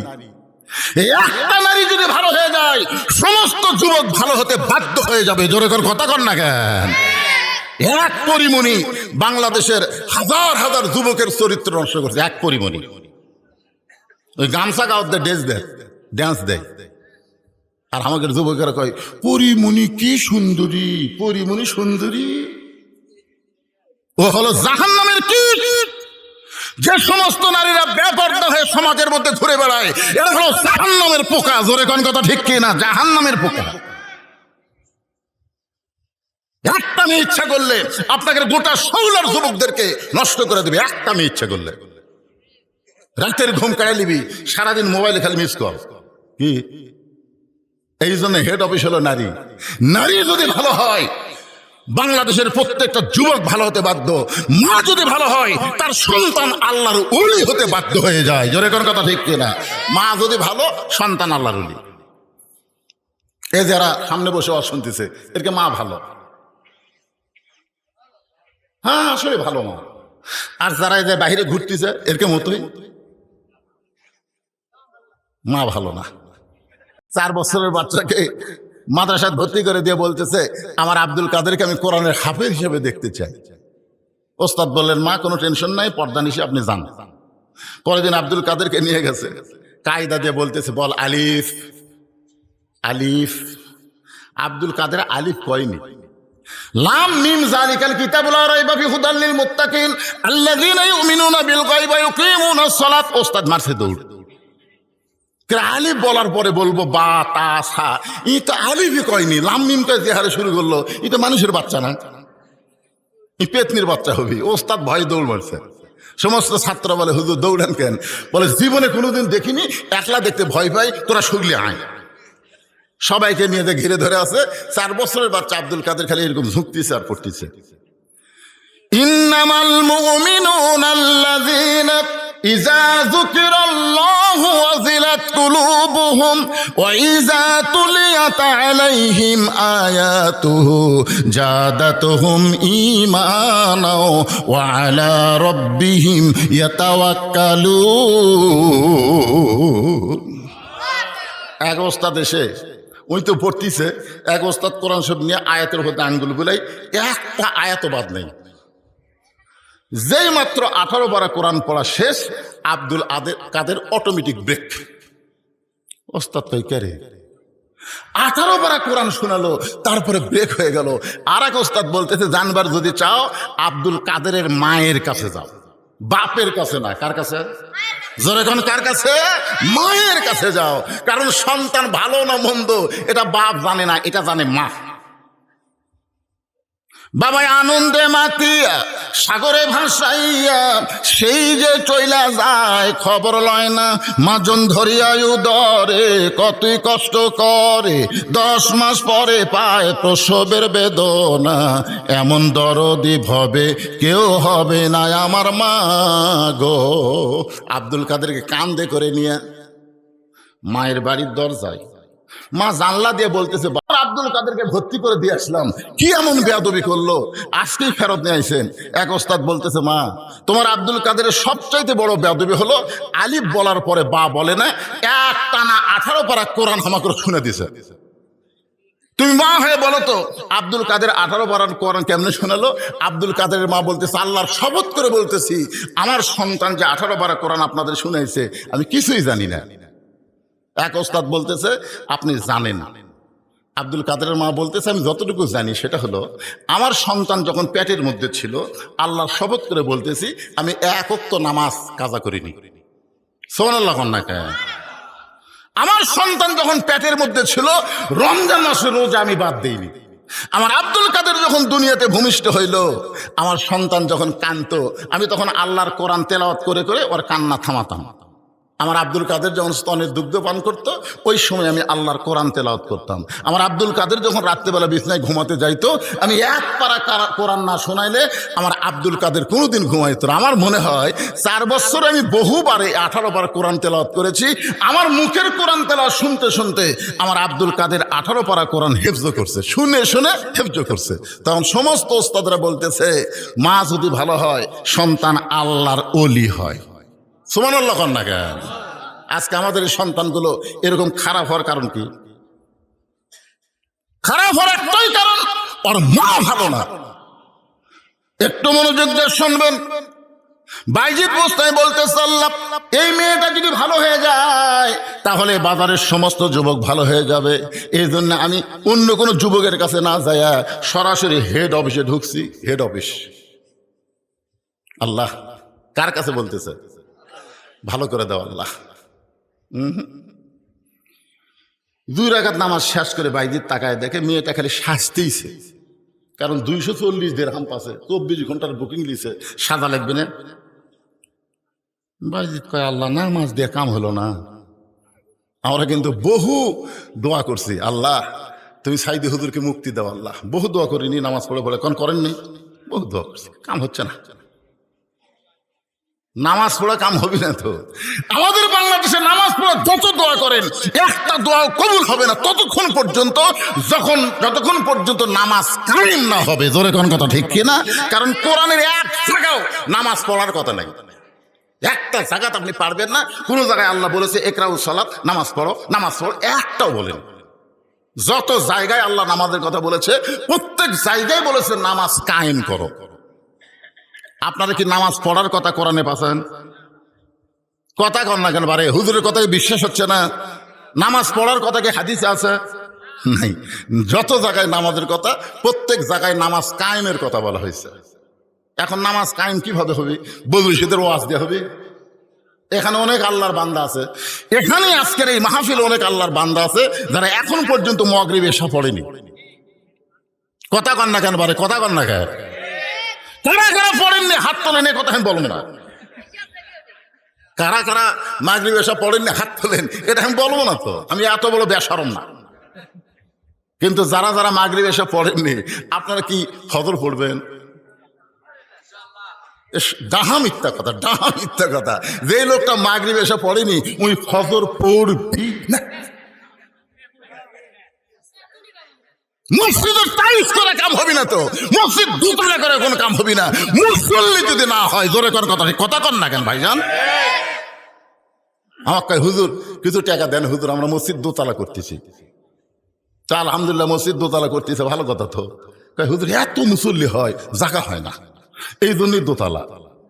আচ্ছা ঠিক আছে দোতলা করতেছে, মুসল্লির জায়গা হয় না দেখে, তো ফজরের খবর কি?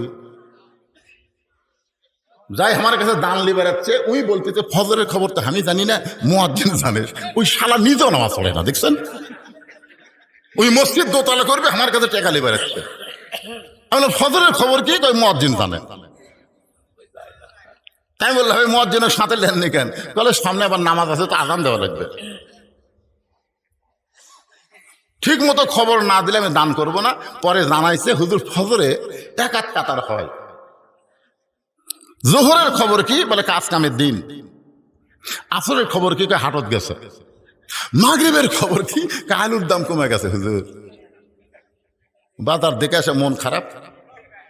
এশার খবর কি? ফজর আজ এশাও তাই। তোমার মসজিদের মধ্যে কয় কাতার? কয় 9 কাতার। এক কাতারই মুসল্লি হয় না, তাহলে দোতলা করবে কেন? তখন বলতে হুজুর ওই যে জুমার দিনে সবার শেষে আগে যায়, ওই শালাকের জন্য দোতলা করা লাগছে। আপনারা বলেন তো, জুমার দিনে শেষে আসা আগে যায়, এরা মুসল্লি? এদের সম্পর্কে আল্লাহ বলেছেন ফাওয়াইলুল লিল মুসাল্লিন আল্লাযীনা হুম আন সালাতিহিম সাহুন আল্লাযীনা হুম ইরাউন ওয়া ইয়ামনাউনাল মাউন। আপনার কি মন খারাপ করতেছেন? হ্যাঁ, একটু হা করবেন। নামাজের কথা বললে অনেক মুসলমানের মন খারাপ হয়, কিন্তু আপনি তো জানেন না রাসূল বলেছেন লা সালাত আলা ঈমানা, যার নামাজ নাই তার ঈমান নাই। যে যুবকেরা আজকের এই মাহফিল করতেছে, আপনি খোঁজলে দেখেন মাহফিলের টেনশনে এদের নামাজ নাই। মাহফিলের টেনশন হুজুর, খুবই টেনশন হুজুর। কয়েকদিন আগে যে বৃষ্টি শুরু হলো, আমরা মনে করলাম হাঁকের মাহফিলের সময় কি হয়, কি টেনশন, নামাজ পড়েনি। আল্লাহ রাসূল বলেছেন মান তারাকা সালাতু মুতাম্মিদান ফাকাত কাফারা, ইচ্ছা করে একটা ওয়াক্ত নামাজ যারা বাদ দিল, আল্লাহর সঙ্গে তারা কুফরি করলো।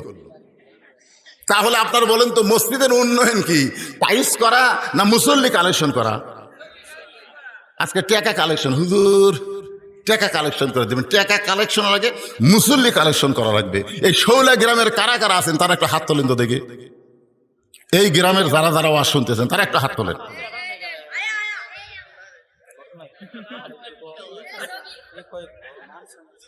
আচ্ছা হাত নামান। যারা বাহির থেকে ওয়াজ শুনবার আছেন তারা একটু হাত তোলেন তো বাবা। আচ্ছা হাত নামান। কি এটা?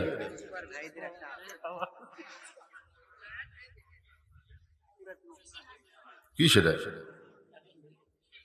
ওরাই তো কালু, যারা নামাজ পড়নে এরাই কালু। বাবা নিচে নামিস না রে, নামাজ পড়িস না।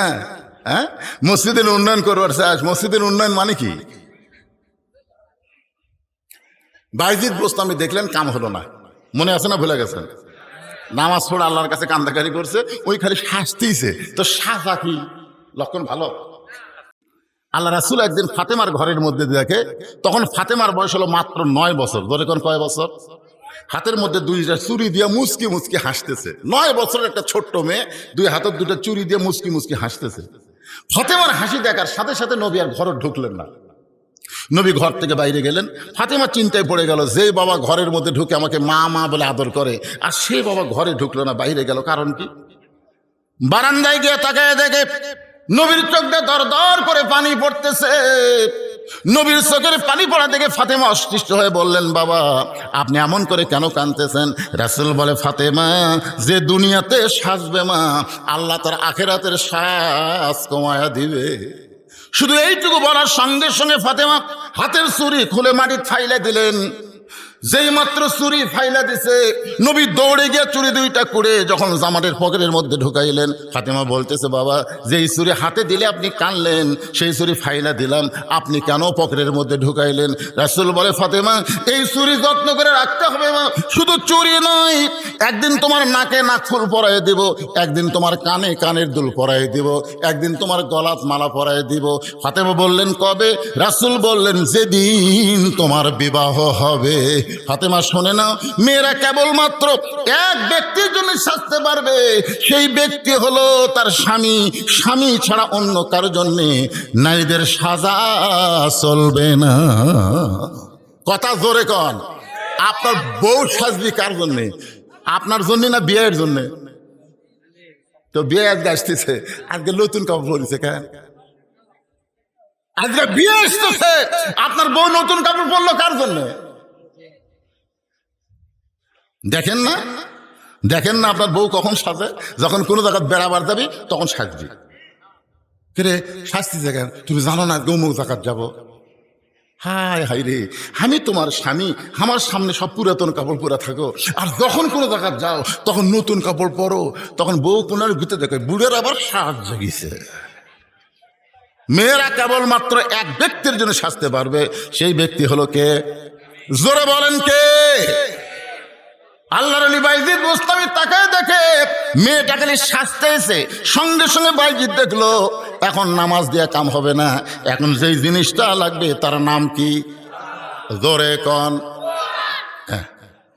আল্লাহ বলেছেন আল্লাযীনা ইম্মাক্কান্নাহুম ফিল আরদ, মুসলমানের মধ্যে কাউকে যখন ক্ষমতার চেয়ার দেওয়া হবে তার এক নম্বর দায়িত্ব হলো আকামুস সালাত, নামাজ কায়েম করো। নামাজ যদি সমাজের মধ্যে কায়েম হয়ে যায় আল্লাহ সঙ্গে সঙ্গে আপনাকে 3টা পুরস্কার দিবে। ধরে বলেন কয়টা? এক নম্বর পুরস্কার হলো ইন্নাস সালাতা তানহা আনিল ফাহশাই ওয়াল মুনকার, একমাত্র নামাজই পারে মানুষকে যাবতীয় খারাপি থেকে বাঁচিয়ে দিতে। এর সঙ্গে আরো 2টা পুরস্কার হলো, এই ভাই এই নামাজের ওয়াজ শুনবেন আপনারা? কি ওয়াজ শুনবেন? নামাজের কথা আল্লাহ কোরআনে কতবার বলছে? হুঁশ করছেন আপনি? এই নামাজের কথা কোরআনে কতবার আছে? তা আল্লাহ একবার বললেই তো হয়, এতবার আল্লাহ বলার পিছনে কারণ কি? ফালিয়াবুদু রাব্ব হাযাল বাইত আল্লাযীনা আতামাহুম মিন জুই ওয়া আমানাহুম মিন খাউফ, ওই ঘরের মালিকের তোমরা গোলামি করে নামাজ পড়ো, আমি আল্লাহ সঙ্গে সঙ্গে তোমাদেরকে 2টা পুরস্কার দেব। এক নম্বর পুরস্কার হলো তোমার রিজিকের কোনো পেরেশানি থাকবে না। 2 নম্বর পুরস্কার হলো আমেরিকা, ভারত, পৃথিবীর কোনো শক্তি তোমার ক্ষতি করতে পারবে না, আমি আল্লাহ পুরোপুরি নিরাপত্তা দিয়ে দেব। জোরে কোন সুবহানাল্লাহ। তাহলে একজন মুসলমানকে যখন ক্ষমতার চেয়ারে আল্লাহ বসাবে তার 1 নম্বর দায়িত্ব কি? বক্তার ওয়াজ দিয়ে নামাজ হবে না তো। আকামুস সালাত, নামাজ কায়েম করো।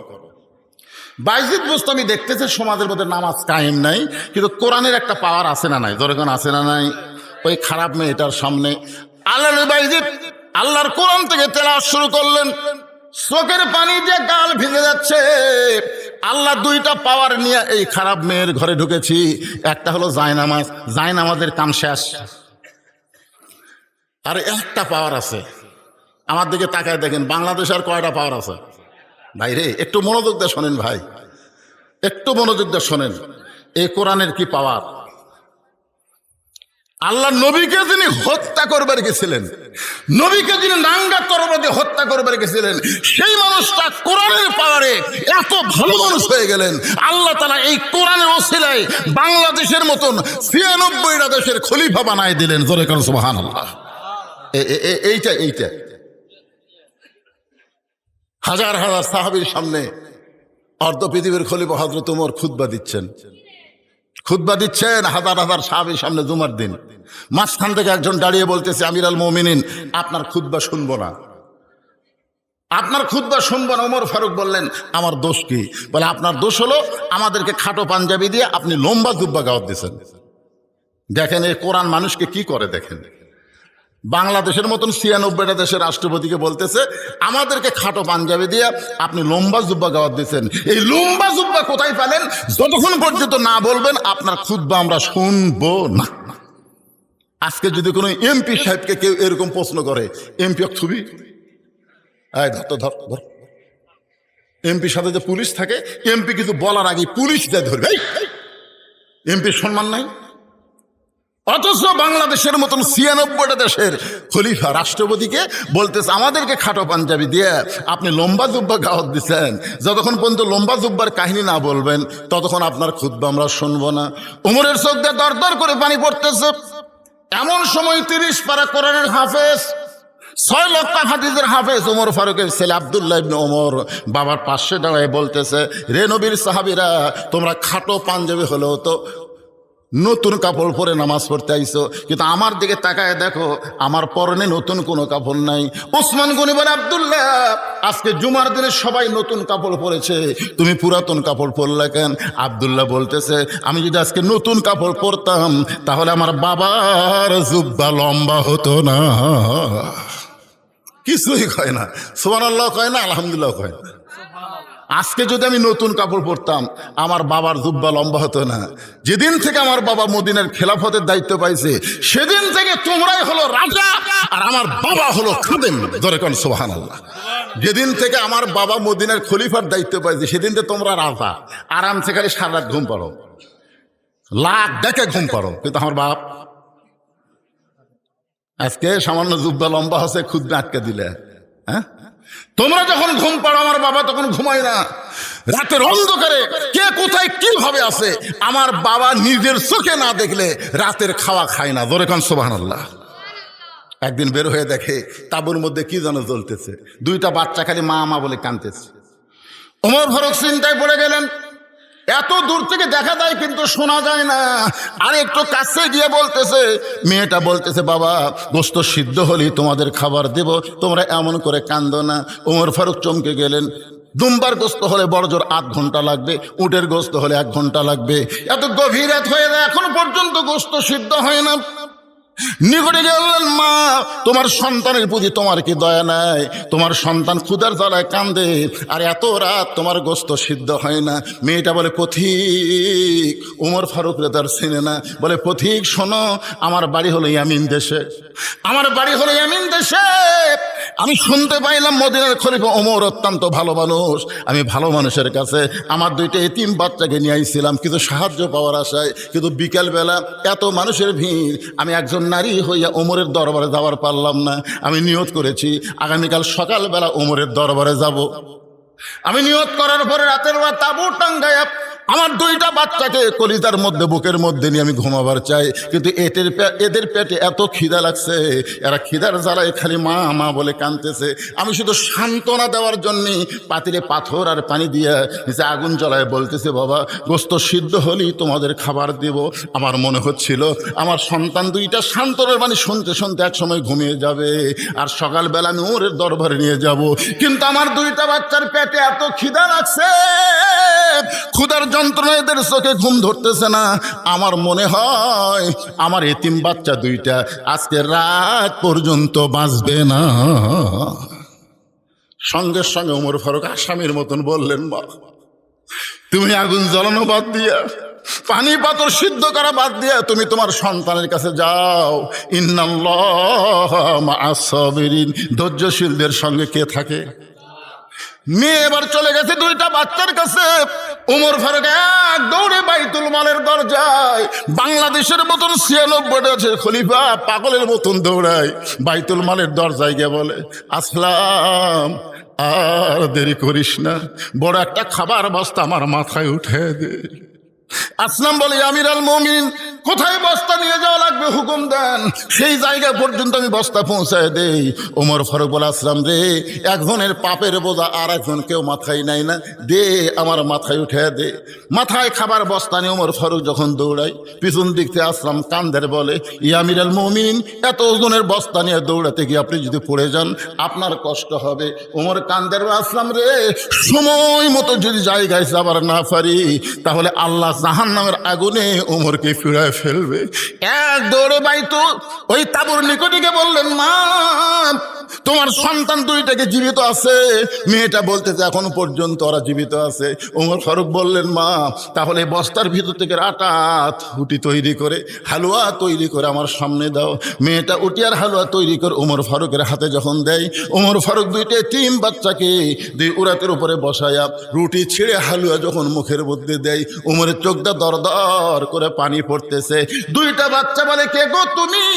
বাবার মতন দরদ করে এমন করে উঠি খাওয়া হালুয়া খাওয়া, তারপরে তুমি কেন কাঁদতেছো?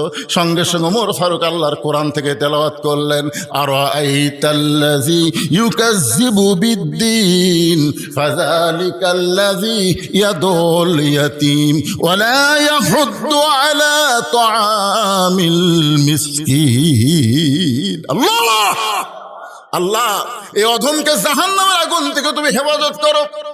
মেয়েটা তাঁবুর মধ্যে থেকে বলে, কে কেউ পথিক, ভালো মানুষের গল্প শুনেছি, কিন্তু মানুষ এমন ভালো হয় কোনোদিন কল্পনা করি নাই।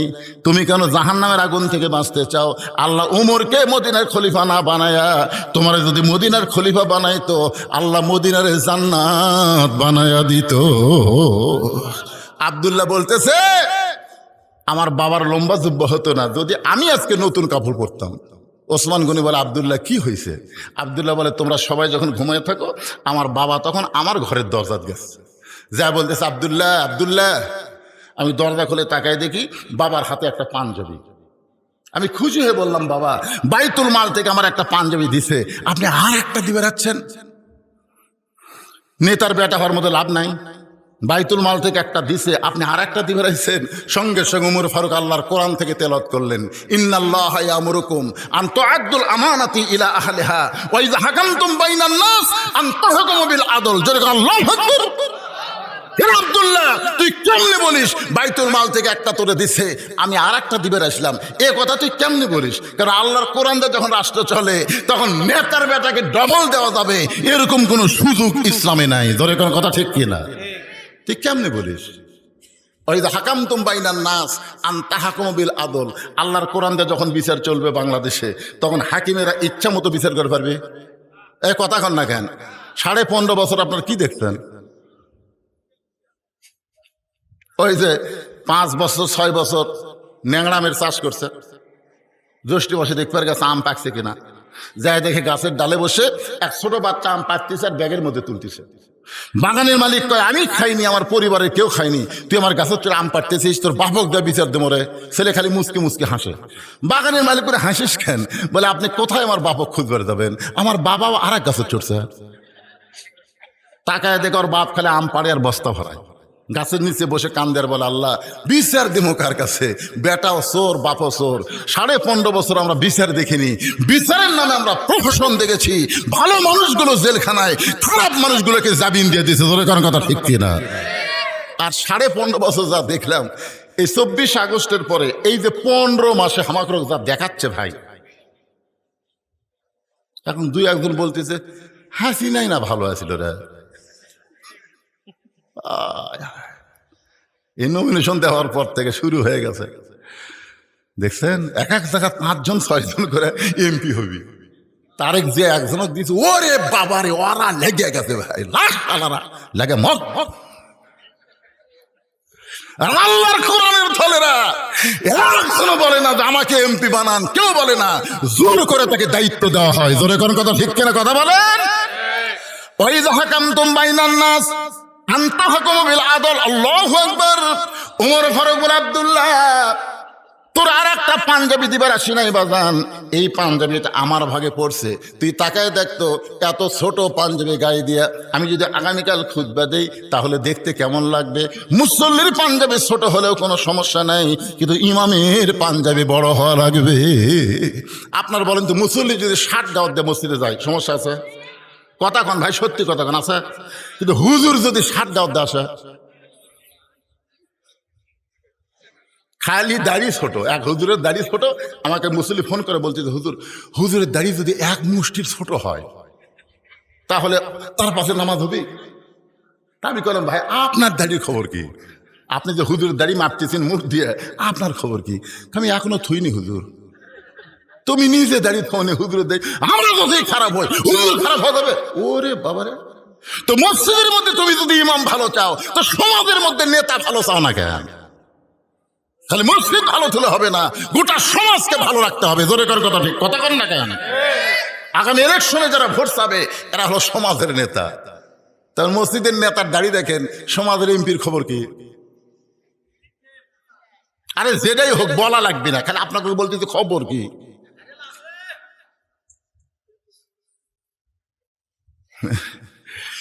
এক মেয়ে আমারে কইছে, হুজুর আমার স্বামী এত সুন্দর, আমি যখন রাস্তা দিয়ে যাই মেয়েরা খালি আমার স্বামীর দিকে বারবার তাকায়, আমি কোন দোয়া পড়লে মেয়েরা আমার স্বামীর দিকে তাকাবে না? আপনি একটু দোয়াটা শিক্ষা দেন। আমি কোনো দোয়া লাগবে না মা, তোমার স্বামীকে চাচা বানাও। যেই বলছি তোমার স্বামীকে চাচা বানাও, মেয়েটা রাখে, হুজুর আপনি আলেম না জানেন, আপনি আমার স্বামীকে চাচার কথা বল। আরে পাগলি, তো কি চাচা কবার করছি, চাচা বানাবার করছি? হাত পাও ধরে কোনোভাবে খালি দাঁড়িয়ে রাখার ব্যবস্থা কর। ওই আমার কথা মতো স্বামীর হাত পাও ধরে দাঁড়িয়ে রাখাছে, এখন দাড়ি 4 আঙ্গুল হয়ে গেছে। ওই মেয়ে একদিন আমার মোবাইল করে বলতে, হুজুর আলহামদুলিল্লাহ, আমার স্বামীকে নিয়ে যখন রাস্তা দিয়ে যাই, একটা মেয়েও আমার স্বামীর দিকে তাকায় না, যারা তাকায় সালাম দেয়, চাচা কেমন আছে। বউয়ের সঙ্গে স্বামীর চাচা করলে বউ বিশ্বাস করে আমার স্বামীর উপর কারো নজর নাই। তোর এখন কথা ঠিক কিনা? কিন্তু এই দাড়ি চাচা আসলো যখন, সবাই কয় ভাই, যখন ভাই কয় তখন তো আমার নাই। মায়েরা যারা পর্দার অন্তর আছে, আপনার যেভাবেই হোক আমার আপনার স্বামীর হাত পাও ধরে দাড়ি রাখান লাগবে। যতক্ষণ কথা ঠিক কিনা? আপনি দাড়ি চাচা অবস্থায় যদি কবরত যান, যখন মুনকির নাকির বলবে আমার নাবিও কত নবীকে, নবী দূর থেকে এসে বলে আমি মুনকির নাকি, আর সাফালের সোফার দিকে তাকে দেখ, সোফার দিকে দেখ, ওই আমার সুন্নত কামিয়ে কবরের মধ্যে আছে। ওই যতই আমাকে নবী নবী বলুক, আমি নবীকে উম্মত হিসেবে স্বীকার করি না। এই জন্য আর যাই হোক আমরা দাড়ি নিয়ে কবরে যাবার চাই। জোরে বলেন কারা ঠিক কিনা? কারা কারা রাখি, তুই হাত তোলা, আল্লাহকে দেখান তো দেখি। লিল্লাহে তাকবীর, হাত নামান। আজকের ওয়াজ শুনে মায়েরা খুব খুশি হবে। বাহ,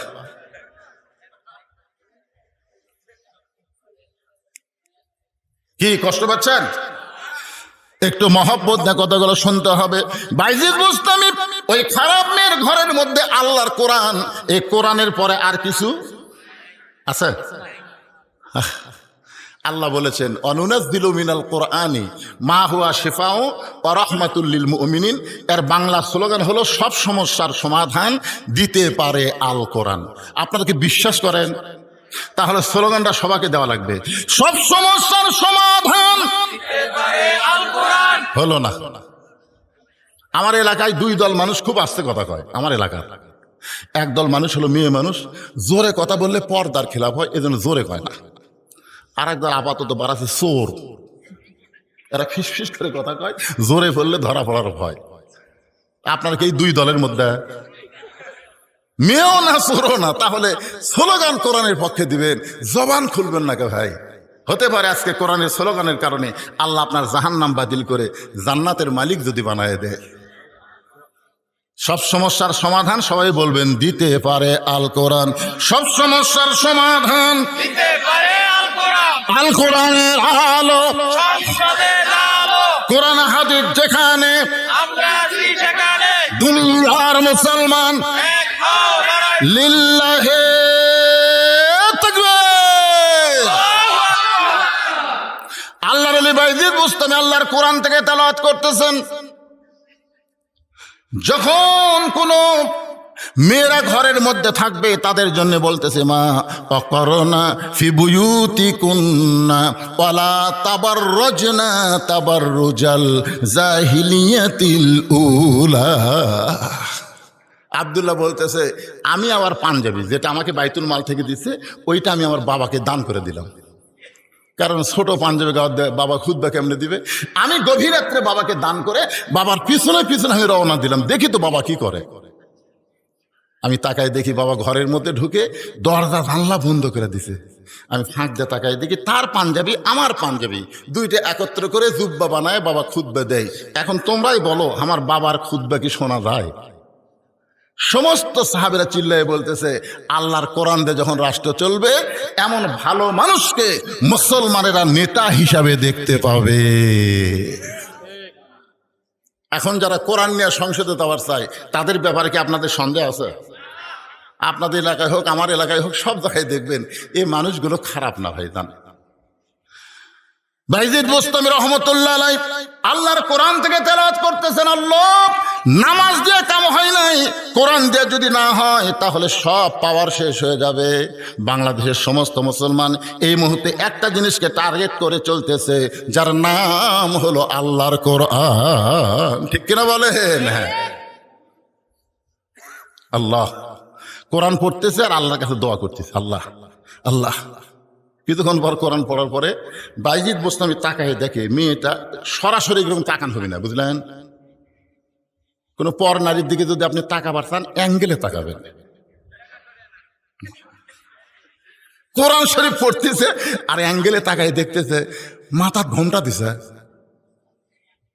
এতক্ষণ পর্যন্ত মেয়েটা নামাজ পড়া অবস্থায় অ্যাঙ্গেলে দেখছে সাই দিচ্ছে, এবার কোরআন তেলাওয়াত শুনে কি দিছে? আচ্ছা আপনার বলেন তো, মাথার যদি ঘোমটা দেয় আপনাদের কি মনে হচ্ছে? আল্লাহ রাসূল বললেন, ফাতেমা তোমার কি কখনো মনে হয় যে তোমার কারণে আল্লাহ তোমাকে জান্নাত দিবে? ফাতেমা বলতেছে, বাবা আপনি কি করেন? আমার সবসময় মনে হয় আমার বাবা বিশ্ব নবী সাইদুল আম্বিয়া সাইদুল মুরসালিন, আর এই নবীর মেয়ে হয়ে আল্লাহ আমাকে জান্নাত দিবে না? আল্লাহ রাসূল 2 ধাপ উঠে গিয়ে ফাতেমার হাত ধরে একটা চুমা দিয়ে বললেন, মা এই চিন্তা তোমার ভুল।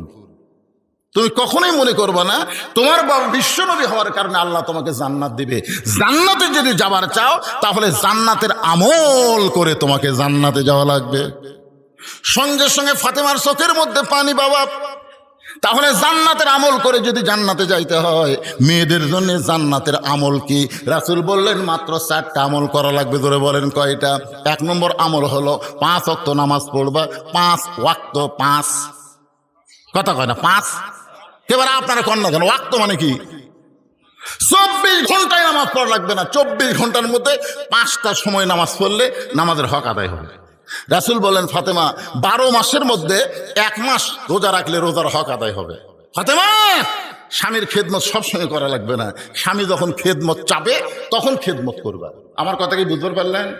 মেয়েদেরকে রাসূল বলতেছেন স্বামীর খেদমত সবসময় করা লাগবে না। বর্তমানে আলুর যে দাম কম, এখন যদি রাত্রেবেলা বউ খেদমত করবার চাই, স্বামী কয় যে কয়টা বস্তা থুতি রে ভাই 50-100 টাকা করে দিবার চাই, তার মধ্যে এসে খুঁতখুত করতেছে। মনের মধ্যে শান্তি না হলে ওই জায়গার শান্তি হয়। এই জন্যে অতি ভক্তি, যখন অতি ভক্তি, রাসূল বলেছেন সবসময় স্বামীর খেদমত করা লাগবে না। স্বামী যদি খেদমত চায় তখন খেদমত করবা। যদি আপনাদের বউ দেখেন কোনোদিন আপনাকে খেদমত করবার আছে, কারেন্টের ফ্যান বন্ধ করে দিয়ে তাল পাকার বাতাস করতেছে, স্বামী কয় কে গো কারেন্ট গেছে? না, ওই ফ্যান যদি আপনাকে শান্তি দেয় তাহলে আমি জান্নাতে কেমনে যাই? এই জন্য কারেন্টের ফ্যান বন্ধ করে দিয়ে তাল পাকার বাতাস করতেছি। কিছুক্ষণ পরে এক হাতে বাতাস করে এক হাতে কপাল টিপতেছে। স্বামী কয় আল্লাহ রে তুমি এত খেদমত করো। বউ বলে আপনার পায়ের তলা আমার জান্নাত, খেদমত না করলে জান্নাত পাবো? সমানে খেদমত করে। স্বামী এক সময় 2 হাত তুলে বলতেছে, আল্লাহ আল্লাহ আমার এই বউ জান্নাত দেও আল্লাহ। বউ বলতেছে হবে না, হবে না। স্বামী কয় হবে না মানে আমি দোয়া করতেছি। তুমি যতই দোয়া করো তোমার সঙ্গে জান্নাতে থাকা আমার হবে না। স্বামী কয় কেন?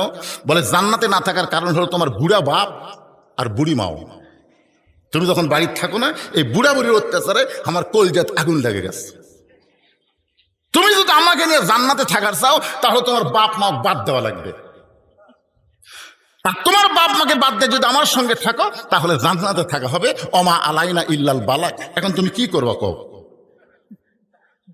তোমার বাপ মাও বাদ দিবা হামাক লিবা, না হামাক বাদ দিয়ে তোমার বাপ মাও লিবা? তুমি কোনটা করবা কও? তোর স্বামী চিন্তা করে কি করি রে, কোনটা ধরি কোনটা ছাড়ি, কোনটা ধরি কোনটা ছাড়ি। বাম কান্দের ফেরা শয়তান, কোনটা ধরি কোনটা ছাড়ি? যেটি বাপ মায়ের কথা আছে সেটি বইয়ের কথা আলাই দেবি না। কোনটা ধরি কোনটা ছাড়ি এই চিন্তা করাই যাবে না তো, তুই বউ বাদ দে। ওয়াকাদা রাব্বুকা আল্লা তা'বুদু ইল্লা ইয়াহু ওয়া বিল ওয়ালিদাইনি ইহসানা। আল্লাহু আকবার। বউ বাদ দে। আল্লাহর কোরআন বলতেছে, আমার কথা না। বউ বাদ দে, সকালে বাদ দিব, বিকালে বিয়ে করব। বউ যদি মরে যায় তোর কোনো টেনশন নাই, আর একটা বিয়ে করবো। কিন্তু বাপ মা যদি মরে যায় তুই বল বাপ মা পাবো? তখন না রে, বাপ মা মরলে তো বাপ মা পাওয়া যাবি না। তাহলে যেটা মরলে পাওয়া যাবে না সেটা ধর, আর যেটা মরলে পাওয়া যাবি সেটার পাশে ঘুরিস কে। বউ বাদ দে। যে বউ তোর বাপ মায়ের বিরুদ্ধে ওয়াজ করে এই বউ নিয়ে সংসার করলে তোকে জাহান্নামে যাওয়া লাগবে। জোরে কথা কর না কেন ভাইজান? তখন লাভ দিয়ে উঠছে। বউ কয় কি হয়েছে গো, কি করবে, সিদ্ধান্ত কি নিলে? সিদ্ধান্ত লিছি 3 তালাকের একটা গাড়ি ডাকতেছি। 3 চাকার অটো ভ্যান না, 3 তালাকের গাড়ি। তোর ব্যাগটা গুছালে বাপের বাড়ি যা। বউ দৌড়ে এসে পাও ধরে বলতেছে, আপনি আসলে আল্লাহর ওলি গো। আজকাল আপনারা অনেকেই বইয়ের কথা শুনে বাপ মায়ের মনে কষ্ট দেন। আপনি জানেন বাপ মা যদি কষ্ট পায়, আপনি যতবার হাজি হন, পরেজগার হন, নামাজি হন, আপনি জান্নাতে যাবার পারবেন না। বাপ মায়ের সন্তুষ্টির উপরে সন্তানের জান্নাত। জোরে কোন কথা ঠিক কি না? একটু মনোযোগ দিয়ে শুনবেন। আল্লাহর বান্দা হযরত বাইজিদ বুস্তামি রহমাতুল্লাহ আলাইহি কোরআন শরীফ তেলাওয়াত করতেছে, আর অ্যাঙ্গেলে তাকায় দেখে কি দিছে, মনে ভুলে গেছে, ঘোমটা দিছে। আর সেই ঘোমটার কথা বলতে গিয়ে আমি ফাতেমার কথা বলতেছি। রাসূল বলেন, ফাতেমা, সতীত্বের হেফাজত পর্দা করা তার কোনো ওয়াক্ত নেই। খুব খেয়াল করবেন, ওয়াক্ত মানে কি? সময় নাই। সতীত্বের হেফাজত পর্দা করা এর কোনো সময় নাই, এটা সব সময়। আজকে আমাদের বাংলাদেশে মেয়েদের পর্দা কখন হয়? আমার কাহালুতে, এটা তো শিবগঞ্জ, আমার কাহালুতে কোনো মেয়ে মানুষ মরে গেলে 5 কাপড় দেয়। আপনাকে এই শৌলার খবর কি? 5টা দেয় না? 5টা দিয়ে আবার খাটনি কি, খাটনি চাদর দিয়ে ঠাকরে। মেয়ে মানুষের লাশ দেখা যায় নাই। আচ্ছা, মেয়ে মানুষের লাশ দেখা যায় নাই, জেতা দেখা যায় নাই, ফতুয়া কি দিছে? মেয়েদের লাশ দেখা যায় নাই, চাদর দিয়ে ঢেকে থছে। ফেরেশতারা বলতেছে, আল্লাহ আল্লাহ, যে মেয়েটা জীবিত অবস্থায় পাড়ার সব লোক দেখলো, মরার পরে 5 কাপড় দিয়ে আর খাটনি আবার চাদর দিয়ে ঢাকলো। আল্লাহ বলতেছে, দেশের নাম বাংলাদেশ রে, ওই দেশের মেয়েরা বাঁচতে পর্দা করে না রে, মরার পরে করে রে, মরার পরে। আপনার বলেন, আপনাদের যার বউকে গোটা পাড়ার সব পুরুষ দেখেছে, এরে 5 কাপড় লয়, 5 কোটি কাপড় দিয়েও কাম হবে না, 5 কোটি কাপড় দিয়েও কাম হবে না। একটু মনোযোগ দিয়ে শুনবেন। রাসূল বলেন, ফাতেমা, সতীত্বের হেফাজত পর্দা করা সব সময়। সঙ্গে সঙ্গে ফাতেমার কাছে একটা ওড়না ছিল, ওই ওড়নাটা মাথার উপরে দিয়ে ঘোমটা দিয়া দিল। যেই ঘোমটা দিয়েছে, আল্লাহ রাসূল বলেন, ফাতেমা, ঘোমটা দিলা কারণ কি? বলে, আপনাকে সাক্ষী রেখে বলতেছি, এই মুহূর্তে আমি পর্দার মধ্যে ঢুকে গেলাম, এই মুহূর্তে আমি পর্দার মধ্যে ঢুকে গেলাম। রাসূল বললেন, আমিন। মেয়ে বলতেছে, এই মুহূর্তে আমি কার মধ্যে ঢুকলাম? আল্লাহ রাসূল বলেন, আমিন। আচ্ছা, একজন দোয়া করতেছে, চাচ্ছে, আর রাসূল যদি আমিন কয়, এটা কবুল হবে না? কত পার্সেন্ট? 100%। আল্লাহ রাসূল চলে গেছেন। কয়েকদিন পরে আল্লাহ জানায়, বলতেছে, হাবিব, আপনার মেয়ে পর্দার মধ্যে ঢোকার কারণে আমি আল্লাহ এত খুশি হয়েছি, সাইদাতুন নিসাই আহলেল জান্নাহ ফাতেমাতুজ জোহরা, আমি আল্লাহ তাকে জান্নাতি নারীদের নেত্রী বানাই দিছি। জোরে কোন সুবহানাল্লাহ। পর্দার মধ্যে থাকার কারণে জান্নাতি নারীদের নেত্রী। আপনারা বলেন তো, ফাতেমা, আমি আপনাদের ওয়াজ শুনেছি, দুধারে ওয়াজ শুনছেন, মা ফাতেমা কখন মারা গেছে? দিনের বেলা না রাতের বেলা? সবাই কন না কেন, দিনে না রাতে? স্বামীর কাছে 3টা ওসিয়ত করেছিল। 1 নম্বর ওসিয়ত হলো, রাতের অন্ধকারে খালি পর্দার মধ্যে মারা গেলে হবে না, রাতের অন্ধকার আমাকে দাফন করা লাগবে। 2 নম্বর ওসিয়ত হলো, আমার জন্য কোনো জানাজার ব্যবস্থা করবেন না। 3 নম্বর ওসিয়ত হলো, আমার লাশটা খাটনির উপরে তুলবেন না। আলী বললেন, ফাতেমা, তুমি নবীর কলিজার টুকরা, তোমার জানাজায় হাজার হাজার মানুষ হবে, দোয়া করবে। ফাতেমা বললেন, 1 লক্ষ মানুষ যদি বলে ফাতেমা ভালো, আর আপনি যদি বলেন ভালো না, এই ফাতেমার জন্য জান্নাতের দরজা আল্লাহ বন্ধ করে দিবে। আর দুনিয়ার সমস্ত মানুষ যদি বলে ফাতেমা খারাপ, আর আপনি যদি বলেন ফাতেমা ভালো, এই স্বামীর সার্টিফিকেটে ফাতেমার জন্য আল্লাহ 8টা জান্নাতের দরজা খুলে দিল। তাহলে বউ ভালো হওয়া লাগবে কার কাছে? এই হক কথাটা এখন তো কার কাছে? আর আমাকে এটা লব উল্টা কি কয়, খালি তুমি আমাকে দেখবার পারো না, খালি তুমি। পাড়ার মধ্যে খুঁজে দেখো, আমার বিরুদ্ধে কেউ নেই। আমি মায়েদের বলতেছে, মা, গোটা পাড়া না, গোটা দুনিয়ার লোক যদি আপনাকে ভালো কয়, আপনি ভালো হতে পারবেন না যতক্ষণ স্বামী ভালো না বলবে। জোরে করে কথা কন না কেন ভাইজান? আমার লাশটা খাটনিতে তুলবেন না। আমি ফাতেমা হিসাব করে দেখেছি, বর্তমান 4 জন পুরুষ খাটনি কান্দে নেওয়ার দুনিয়াতে নাই। আল্লাহর নবী আমার বাবা যদি দুনিয়াতে থাকতো, মরা মেয়ের লাশের খাটনি বাবা কান্দে নিবার পারত। আমার হাসান হোসেন যদি বড় হইতো, তাহলে মায়ের লাশের খাটনি কান্দে নিবার পারত। অবশ্য আমি, আমার বাবা 6 মাস আগে দুনিয়া থেকে বিদায় নিয়েছে। আমার হাসান হোসেন এত ছোট, এরা মায়ের লাশের খাটনি কান্দে নিবার পারবে না। আপনি শুধু কান্দে করে ওই জান্নাতুল বাকির পূর্ব কোণায় সবুজ সবুজ রঙের একটা বাতি জ্বলবে, ওই বাতি বরাবর আমাকে দাফন করবেন। ওগো আল্লাহর বান্দা হযরত আলী চোখের পানি বের করে পাগলের মতন কাঁদতেছে। ফাতেমা বলে, স্বামী গো, মৃত্যুর কথা শুনে এমন করে কাঁদবেন না, কারণ মৃত্যু এমন একটা জিনিস, আল্লাহ কোরআনে বলেছেন যাত সাকারাতুল মাউত হাক্কুন, প্রত্যেকটা মানুষের জন্য মৃত্যুর চাইতে সত্য আর কিছুই না। এখানে যত মানুষ বসে আছেন, আপনার বলেন তো এমন কোনো ব্যক্তি আপনার বলতে পারেন যেখান থেকে আমি বাড়ি যাওয়ার গ্যারান্টি আছে? একটা লোক বলেন, হুজুর আমার বাড়ি এটি, হুজুর আমি যাচ্ছি, কোন খালি কোন। তো বাড়ি যাওয়ার গ্যারান্টি যদি না থাকে, বাড়ি যাওয়ার মতন আমাকে গ্যারান্টি নেই, তাহলে আল্লাহর ঘর মসজিদের জন্য টাকা চাইলে আপনার দেন না কেন? এ বাবা, এই মুরব্বী শোনেন বাবা, শোনেন, না দেন না দেন, এই বুড়া বয়সে এই মাহফিলের সঙ্গে এখন করবেন না। আপনাদের কাছে যদি আমি মসজিদের জন্য গামছা দিই, গামছা আদায় করছেন? গামছা হচ্ছে ও ব্যাগ আছে, যাই হোক, গামছা হোক ব্যাগ হোক যেটাই হোক। এ বাবা, মাহফিল কমিটির ছেলেরা কোথায় রে?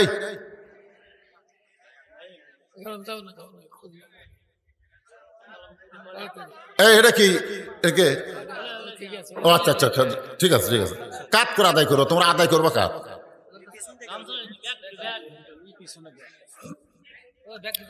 পিছন দিক থেকে সামনের দিকে আদায় করা আছে। 10 পারেন, 20 পারেন, 50 পারেন, 40 পারেন, আল্লাহর রাস্তে দিবেন, না দিবেন এরকম কোনো নিয়ত করেন না। হতে পারে আপনার জীবনের শেষ দান, আজকের এই দানটা আপনার জীবনের শেষ দান হতে পারে ভাই।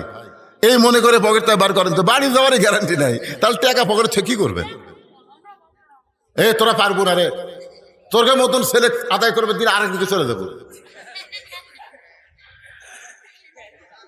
যারা মাহফিল কমিটির ভলেন্টিয়ার, আমি তাদেরকে শুধু বলবো, অন্য কেউ যেন আদায় করতে ওঠেন না, তারাই উঠছে, পিছন দিক থেকে আসতেছে, আপনারা সামনের দিক থেকেও যান, সময় দেওয়া যাবে না তো, অল্প সময়ের মধ্যে কাম সারা লাগবে। আপনারা পকেট থেকে বার করেন, বার করেন, জীবনের শেষ দান মনে করে যিনি যা পারবেন একজনও ওটা আশা করবেন না। আল্লাহ তোমার মসজিদের জন্য আদায় করতেছি, এই সময় অজাত যারা উঠবে, মরার 1 বছর আগে প্যারালাইসিস গ্রাম দিয়ে বুঝাই দিও যে সব জায়গাতে উঠতে চাইলে হবি না। কি কোন প্যারালাইসিস বোঝেন? প্যারালাইসিস বোঝেন কি কথা রে বারে? ও শুনতে বসে থাকবেন আর টাকা দিবার লাভতে উঠবেন। আপনি টাকা আল্লাহ লিবে না তো, ভালো জায়গা সবাই দান করা পারে না। পৃথিবীর শ্রেষ্ঠ জায়গা আল্লাহর ঘর, আর সেই ঘরের টাকা দিতে শয়তান আপনার ধোঁকা দেয় কেমনে? যাদের পকেটে আছে আমি তাদের কাছে দাবি করতেছি। বাইজিদ বোস্তামি আল্লাহর কোরআন তেলাওয়াত করতেছেন, এই অ্যাঙ্গেলে দেখতেছে, মনে আছে না ভুলে গেছেন? এই জায়গা এখান থেকে মজার ওয়াজ। হ্যাঁ সবাই দেন, সবাই দেন, ব্যাগ দান ভরে যায়। আমার মা বোনদের কি এক জায়গায় বসবার দিচ্ছেন না? মা বোনদের জন্য কেউ আছে আদায় করবে? ও ওখানে আছে, মাশাআল্লাহ। মায়েরা আপনারাও আল্লাহর রাস্তায় দান করেন। আজকে যতক্ষণে ওয়াজ করছি, পুরুষের চাইতে নারীদের ওয়াজ কিন্তু তুলনামূলক বেশি করছি। কি কোন বেশি করিনি? মাশাআল্লাহ। এই বাচ্চার গায়ে ঠিক ঠিকই তো। এখন পর্যন্ত মেয়ে মানুষের ওয়াজই হচ্ছে। বাইজিদ বোস্তামি কোরআন তেলাওয়াত করতে করতে অ্যাঙ্গেলে কাক দেখতেছে? মহিলা। মহিলা আপনারা অ্যাঙ্গেলে দেখবেন, ডাইরেক্ট দেখবেন না। কয়বার? এই জোরে কানে অ্যাঙ্গেলে কয়বার দেখবেন? যদি মনের মধ্যে কোনো কুমন্ত্রণা আসে সঙ্গে সঙ্গে পড়বেন আস্তাগফিরুল্লাহ, পড়েন আস্তাগফিরুল্লাহ রাব্বি মিন কুল্লি জামবি ওয়া তুবু ইলাইহি। আপনারা উঠতেছেন কেন রে ভাই? উঠতেছেন কেন? আমার কলজা ভরে গেছে। 10টার সময় উঠে এই যে 12টা পর্যন্ত আপনারা বসে আছেন, লড়াচড়া নাই, ভালো লাগতেছে তো। আদায়ের কথা শুনে লাভ দিয়ে ওঠেন কেন? আপনি কি মনে করতেছেন এ টাকা বসালে আপনি কবরে যাবেন? কিন্তু যেদিন ডাক পড়িবে কবর মাঝে যাইতে, জোগাড় কিছু করছ বন্ধু তার মাঝে বিছাইতে। ডানে কবর বামে কবর নিচে কবর আছে যে, ওপর দিকে চাইয়া দেখো বাঁশের ছাউনি দিছে কে। আমাকে বলছিল যে হুজুর আপনি একটু কালেকশন করবেন, দেখছেন কালেকশন করা চাই। এই সামান্য টাকা চাইলে মানুষ দিবে না কেন? টাকা দেব না, টাকা দিব না। একটা কুকুর যাচ্ছে রাস্তা দিয়ে না খায়া, ইতিমধ্যে এক লোক টোপলা নিয়ে রাস্তা দিয়ে যাওয়ার সময় দেখে কুকুর যে কোনো সময় পড়েই মরে যাবে। আস্তে করে টোপলা থেকে কুকুরের পাও ধরে বলতেছে, বাবা কুকুর চোখের পানি বের করে বলতেছে, বাবা কুকুর, তোর না খাওয়া শরীর দেখে আমার এত কষ্ট লাগতেছে। এই বলে কুত্তার পা ধরে কাঁদতেছে আর বলতেছে। এমন সময় আর একজন ব্যক্তি যায়, যাওয়ার সময় দূর থেকে দেখে একটা লোক কুকুরের পা ধরে কাঁদতেছে। ও এখন মনে করছে এটা বরকতের কুকুর হবে। কিসের কুকুর? বরকতের কুকুর মনে ও দৌড়ে যায়, এখানে কান্না শুরু করছে। আর একটা লোক রাস্তায় যায়, হায় সর্বনাশ, এই কুকুরের মধ্যে কি আছে রে? এরা দুইজন যখন কান্দিছে আমিও কান্দি। ও কুকুর একটা পা ধরে কান্না শুরু করছে। আর একজনকে যাক, এখন একটা পা বাদ আছে, ওই সেই পা ধরে কান্না শুরু করছে। পঞ্চম লোক ব্যক্তিকে হয়, যাক 5-8টা ফুরালে কি হবে রে, নেয়াজ আছে। ওই কুত্তার নেয়াজ ধরে কান দিচ্ছে। ইতিমধ্যে এক লোক যায়, সর্বনাশ, এটা কোন যুগ রে, কুত্তার পা ধরে নেয়াজ ধরে কান্দে, এরা কারা? তো কাছে যায় বলতেছে, ভাই তোমার অজাতা কুত্তার পা ধরে নেয়াজ ধরে কান্দতেছে, তাই নেয়াজ ধরছে। তাই বলতেছে, ভাই আমি কিছুই জানি না, আমার আগে 4 জনের কান্দা দেখতেছি, কান্দা দেখে আমি কান দিচ্ছি। ওই মিয়া কুত্তার না ছেড়ে দাও। ওই ছেড়ে দিচ্ছে। তখন আরেকজন বলতে, ভাই তুই কেন? আমার আগে এরা 3 জন কান দিচ্ছিল, বারে এদিকে কান্না দেখে আমিও কান্না শুরু করছি। অজাতা কান্দা কাম হবে?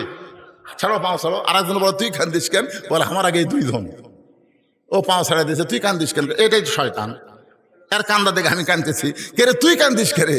কই ভাই আমি যাওয়ার সময় দেখি কুত্তাকে লড়ভড় করতেছে, যে কোনো সময় পোড়াই মরে যাবি রে, অক সান্ত্বনা দেওয়ার জন্য আমি কান্দিচ্ছি। তো তুই কোথায় যাবি? বলে অমুক জায়গায় বেড়াবার যাবো। এই যে আমার টোপলা আছে, টোপলার মধ্যে কি আছে? বলে টোপলার মধ্যে রুটি আছে, যখন খিদা লাগবে তখন আমি খাবো। তো রুটি আছে টোপলার মধ্যে, 2টা রুটি বার করে কুত্তা দিলি তো কুত্তার এই ক্ষুধা থেকে কুত্তা বাঁচা যায়। তখন বলতে ভাই কান্দা বড় সহজ রে, কিন্তু টোপলা খোলা খুবই কঠিন। আজকে আমাদের বাংলাদেশে ওয়াজ শোনা খুবই সহজ, কিন্তু আল্লাহর ঘরে 2 টাকা দেওয়া খুবই কঠিন। জোরে কোন কথা ঠিক না? এই কুত্তার মতো কি করবি? আরো 1 ঘন্টা ওয়াজ করি, কোন হুজুর সেই ওয়াজ। আর যেই কোন আল্লাহর ঘরে জন্য লাভ দিয়ে উঠছে। যে কয়টা লোক লাভ দিয়ে উঠে গেলেন, কি বুঝলেন আপনারা? বাইজিদ বোস্তামি তাকায় দেখে মেয়েটা সাইদা গুইজা বাদ দিয়ে মাথায় ঘোমটা দিয়া বাইজিদ বোস্তামের পিছনে বসে গেছে। বাইজিদ বোস্তাম আল্লাহর কোরআন তেলাওয়াত করতে করতে এক ফাঁকে বললেন, মা তুমি এমন হয় ঘোমটা দিয়ে আমার পিছনে বসলে কারণ কি? মেয়েটা বলতেছে, আল্লাহর ওলি আমি আপনাকে জানি না, চিনি না, কিন্তু আমি বিশ্বাস করেছি আপনি একজন ভালো মানুষ। ভালো মানুষ যদি না হয় তাহলে 24 ঘন্টার বুকিং দিয়ে আপনি ঘরের মধ্যে ঢুকলেন। ঘরের মধ্যে ঢোকার পরে আপনি জায়নামাজ বিছিয়ে আমার জন্য দোয়া করলেন। এরপর আপনি কোরআন তেলাওয়াত করতেছেন। আপনার কোরআন তেলাওয়াত শুনে আমি আর ধৈর্য ধারণ করতে পারি না, কারণ ওয়াইজা তুলিয়াত আলাইহিম আয়াতুহু জাদাতুহুম ঈমানান। কোরআন এমন একটা পাওয়ার যেইটার তেলাওয়াতে মানুষের ঈমান আল্লাহ বাড়ায়া দেয়। আপনি তো জানেন না, আল্লাহর ওলি আপনি জানেন, আমার নানি হলো পতিতা, আমার মাও পতিতা। আমি সেই ঘর থেকে পতিতা দেহ ব্যবসা করি। আমি যতই চেষ্টা করি আল্লাহকে আমাকে ভালো করবে। বাইজিদ বসতে বললেন, মা আল্লাহ পাপকে ঘৃণা করে, কিন্তু আল্লাহ পাপীকে ঘৃণা করে না। পাপী যদি তওবা করে ভালো পথে ফিরে আসে তাহলে আল্লাহ তার অতীত জীবনের সমস্ত গুনাহ মাফ করে দেয়। মেয়েটা বলতেছে, তাহলে আপনি আমারে তওবা করান। বাইজিদ বুস্তামি তওবা পড়াচ্ছেন মেয়েটাকে, আস্তাগফিরুল্লাহাল্লাযী লা ইলাহা ইল্লা হুয়াল হাইয়ুল কাইয়্যুম আশহাদু আল্লা ইলাহা ইল্লাল্লাহু ওয়াহদাহু লা শারীকা লাহু ওয়া আশহাদু আন্না মুহাম্মাদান আবদুহু ওয়া রাসূলুহু। বাইজিদ বুস্তামি তওবা করানোর পরে কলেমা শাহাদাত যখন পড়ালেন, তাকায় দেখে মেয়েটা আর ঘরের মধ্যে নাই। ঘর থেকে ব্যাক ডোর দিয়ে পিছনের দরজা দিয়ে মেয়েটা বের হয়ে গেছে। কিছুক্ষণ পরে যুবকেরা মুরব্বীদের নিয়ে ঘরের দরজায় হাজির। সমস্ত মুরব্বী বলতেছে, আল্লাহর ওলি বলে সমাজের মধ্যে পরিচয় দেয়, আর সে আল্লাহর ওলি একটা পতিতার ঘরে ঢুকছে। আজকে আমরা বাইজিদকে ওই খারাপ মেয়ের সঙ্গে বিয়ে দিব। সমস্ত মানুষ যখন দরজায় মিছিল করতেছে, বাইজিদ তুমি বের হও, ওই খারাপ মেয়ের সঙ্গে তোমাকে আমরা বিয়ে দিব। সবাই যখন চিল্লাচিল্লি করতেছে, এমন সময় বাইজিদ বোস্তামি ওই পতিতার ঘরের দরজা খুলে ফেলেছে। যেই দরজা খুলেছে 3-4টা যুবক ঘরের মধ্যে ঢুকে দেখে ঘরের মধ্যে পতিতার কোনো গন্ধ নাই, মিশকাম্বরের সুগন্ধ সুবাসিত হচ্ছে। যুবকেরা বলে, নাই রে, এ নাই রে, ঘরের মধ্যে নাই রে। তো ঘরের মধ্যে কি দেখলাম? বলে ঘরের মধ্যে জায়নামাজ, আল্লাহর কোরআন। জোরে কোন সুবহানাল্লাহ। যেই ঘরের মধ্যে আল্লাহর কোরআনের আলো জ্বলে সেই ঘরে কোনোদিন অন্ধকার থাকতে পারে? সমস্ত মুরব্বী বাইজিদকে বললেন, হুজুর তাহলে মেয়েটা কোথায় গেল? মেয়েটা তাহলে গেল কোথায়? বাজিদ বললেন, মেয়েটা হেদায়েতের আলো নিয়ে আল্লাহর পথে তওবা করে ফিরে এসে চলে গেছে বাতিল অন্ধকার ছেড়ে। জোরে করুন সুবহানাল্লাহ। বাজিদ বোস্তামি চলে আসলেন দরবারে। মুরিদরা কয়, হুজুর খবর কি? তোরকে মতো নাউজুবিল্লাহর মুরিদ আমার দরকার নেই, যা। আজকে বাংলাদেশে নাউজুবিল্লাহ বেশি, খাড়া হয়ে পেশাব করতেছে, উঠে কিছু না খেয়ে ওই মসজিদের বারান্দায় বলতেছে, অমুকের বেটা দাঁড়ায় পেশাব করে, নাউজুবিল্লাহ নাউজুবিল্লাহ। আর একটা মুরব্বী কয়, ঠিকই তো তাই, নাউজুবিল্লাহ নাউজুবিল্লাহ, যাই শোনে নাউজুবিল্লাহ। আপনি 100 মুসল্লি যদি নাউজুবিল্লাহ কন, অক বসাবার পারবেন? কনক বসার পারেন? অক বসাবার গেলে কি করা লাগবে? মসজিদের বারান্দাত গেলে হবি না ভাই, ওরই পাশে যাওয়া লাগবে। বিড়াল যেমন ইন্দুর ধরবার চাই, চুপ চুপ চুপ চুপ করে দেওয়ার পিছনে যায়, নাউজুবিল্লাহ। ওই এত জোরে সেন টানবি, চামড়া আটকে যাবি। জোরে কোন কথা ঠিক এরা জাগা মতো বাড়ি দেওয়া লাগবে। আল্লাহ তাআলা আমাদেরকে বুঝ মোতাবেক আমল করার তৌফিক দান করুক। সকলে বলে আল্লাহুম্মা আমিন। আল্লাহুম্মা সাল্লি আলা মুহাম্মদ, আল্লাহুম্মা বারিক আলা মুহাম্মদ। সকলে পড়ে আল্লাহুম্মা সাল্লি আলা মুহাম্মদ, আল্লাহুম্মা বারিক আলা মুহাম্মদ, আল্লাহুম্মা আমিন। আল্লাহুম্মা আনতাস সালাম ওয়া মিনকাস সালাম, তাবারাকতা ইয়া যাল জালালি ওয়াল ইকরাম। আয় আল্লাহ তাআলা, তোমার বান্দারা কত কষ্ট করে এই গরমের ভিতরে আরামের বাড়ি, ফ্যানের বাতাস বাদ দিয়া দীর্ঘ সময় পর্যন্ত তোমার কোরআনের আলোচনা শোনার শেষে আমি গুনাহগারের সঙ্গে রহমতের দরজায় ফকির হয়ে দোকানে হাত তুলেছি। মেহেরবানি করে আজকের মাহফিল আমাদের সকলের হেদায়েতের জন্যে, নাজাতের জন্যে, জান্নাতের জন্যে আল্লাহ কবুল করে নাও। এই মাহফিলের শুরু থেকে শেষ পর্যন্ত যত আলোচনা হয়েছে আল্লাহ, এর মধ্যে যদি ত্রুটি হয়, ভুল হয়, মাফ করে দাও। এর যা হাদিয়া মঞ্জুর করো, সোনার মদিনায় নবী পাকের রওজা মোবারকে আল্লাহ কবুল করে নাও। তামাম আম্বিয়াই কেরাম, আসহাবে কেরাম, উম্মাহাতুল মুমিনিন, শহীদ শহীদান, জান্নাতুল বাকি, জান্নাতুল মা সহ পৃথিবীর যত গোরস্থানে যত মুর্দা শুয়ে আছে আল্লাহ, সকলের কবরকে জান্নাতের টুকরা কবুল করে নাও। আল্লাহ, আমরা যারা হাত তুলেছি, আমাদের জনম দুঃখনী মা যাদের কবরে চলে গেছে, বাবা দরদের যাদের কবরের ঘরে ঘুমায়, আল্লাহ বাপ মার কবরকে জান্নাতের টুকরা বানিয়ে দাও। আল্লাহ, শৌলার যুবকেরা কষ্ট করে মেহনত করে আজকের জান্নাতের বাগান লাগাইছে। আমাকে বলেছে, হুজুর আমাদের গ্রামের অনেক ছেলেরা প্রবাসে থাকে, সেখান থেকে টাকা পয়সা দিয়েছে মাহফিলের জন্য। আয় আল্লাহ তাআলা, গ্রামে যত যুবক আছে, প্রবাসী যারা আছে, আল্লাহ সকলকে আজকের মাহফিলের খাতিরে মাফ করে দিয়া সকলকে আল্লাহ তুমি কবুল করে নাও। যুবকদের জন্য আপনারা প্রাণ খোলা দোয়া করেন, আল্লাহ প্রত্যেকটা যুবককে যেন 5 ওয়াক্ত নামাজি হিসাবে কবুল করে নেয়। সকলে বলে আল্লাহুম্মা আমিন।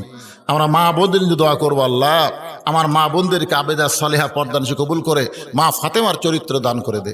আজকের মাহফিলের সম্মানিত সভাপতি, সহসভাপতি, আজকের মাহফিলের অতিথিবৃন্দ, আমন্ত্রিত অতিথি, বিশেষ অতিথি, আল্লাহ সকলকে কবুল করো। হাদিস সাহেবদের আল্লাহ তুমি কবুল করো, মুরব্বীদেরকে আল্লাহ তুমি কবুল করো, আলেম ওলামাদের আল্লাহ তুমি কবুল করো, যুবকদেরকে আল্লাহ তুমি কবুল করো। কচি কাঁচা বাচ্চারা সামনে বসে দীর্ঘ সময় ওয়াজ শুনেছে, আল্লাহ তাদের সকলকেই আল্লাহ তুমি কবুল করে নাও। আল্লাহ, আমি অসুস্থ, আমার মতো অসুস্থ অবস্থায় যারা হাত তুলেছে আল্লাহ সবাইকে সুস্থতার নিয়ামত দান করে দাও। আমার মা বোনদের জন্য আমরা প্রাণ খুলে দোয়া করি, আবেদা সালিহা পর্দানশী কবুল করে মা ফাতেমার চরিত্র আল্লাহ দান করো। সকলে বলে আল্লাহুম্মা আমিন। গোটা বিশ্বের মুসলমানকে আল্লাহ হেফাজত করো, ফিলিস্তিন গাজার মুসলমানকে আল্লাহ তুমি হেফাজত করো, আল্লাহ কাশ্মীরের মুসলমানকে আল্লাহ হেফাজত করো। আমার বাংলাদেশের মুসলমানকে এই কোরআন দিয়া, কোরআনের নূর দিয়া আগামীতে যেন বাংলার জমিনে আল্লাহর কোরআন আমরা দেখতে পাই, এ দৃশ্য আমাদের দেখার তৌফিক দিয়ে দিও আল্লাহ। সুবহান রাব্বিকা রাব্বিল ইজ্জাতি আম্মা ইয়াসিফুন ওয়া সালামুন আলাল মুরসালিন আলহামদুলিল্লাহি রাব্বিল আলামিন। ওয়াজাল আখিরাতি কালিমাতুন ইনদাল মাউতি। সকলে পড়েন লা ইলাহা ইল্লাল্লাহু মুহাম্মাদুর রাসূল।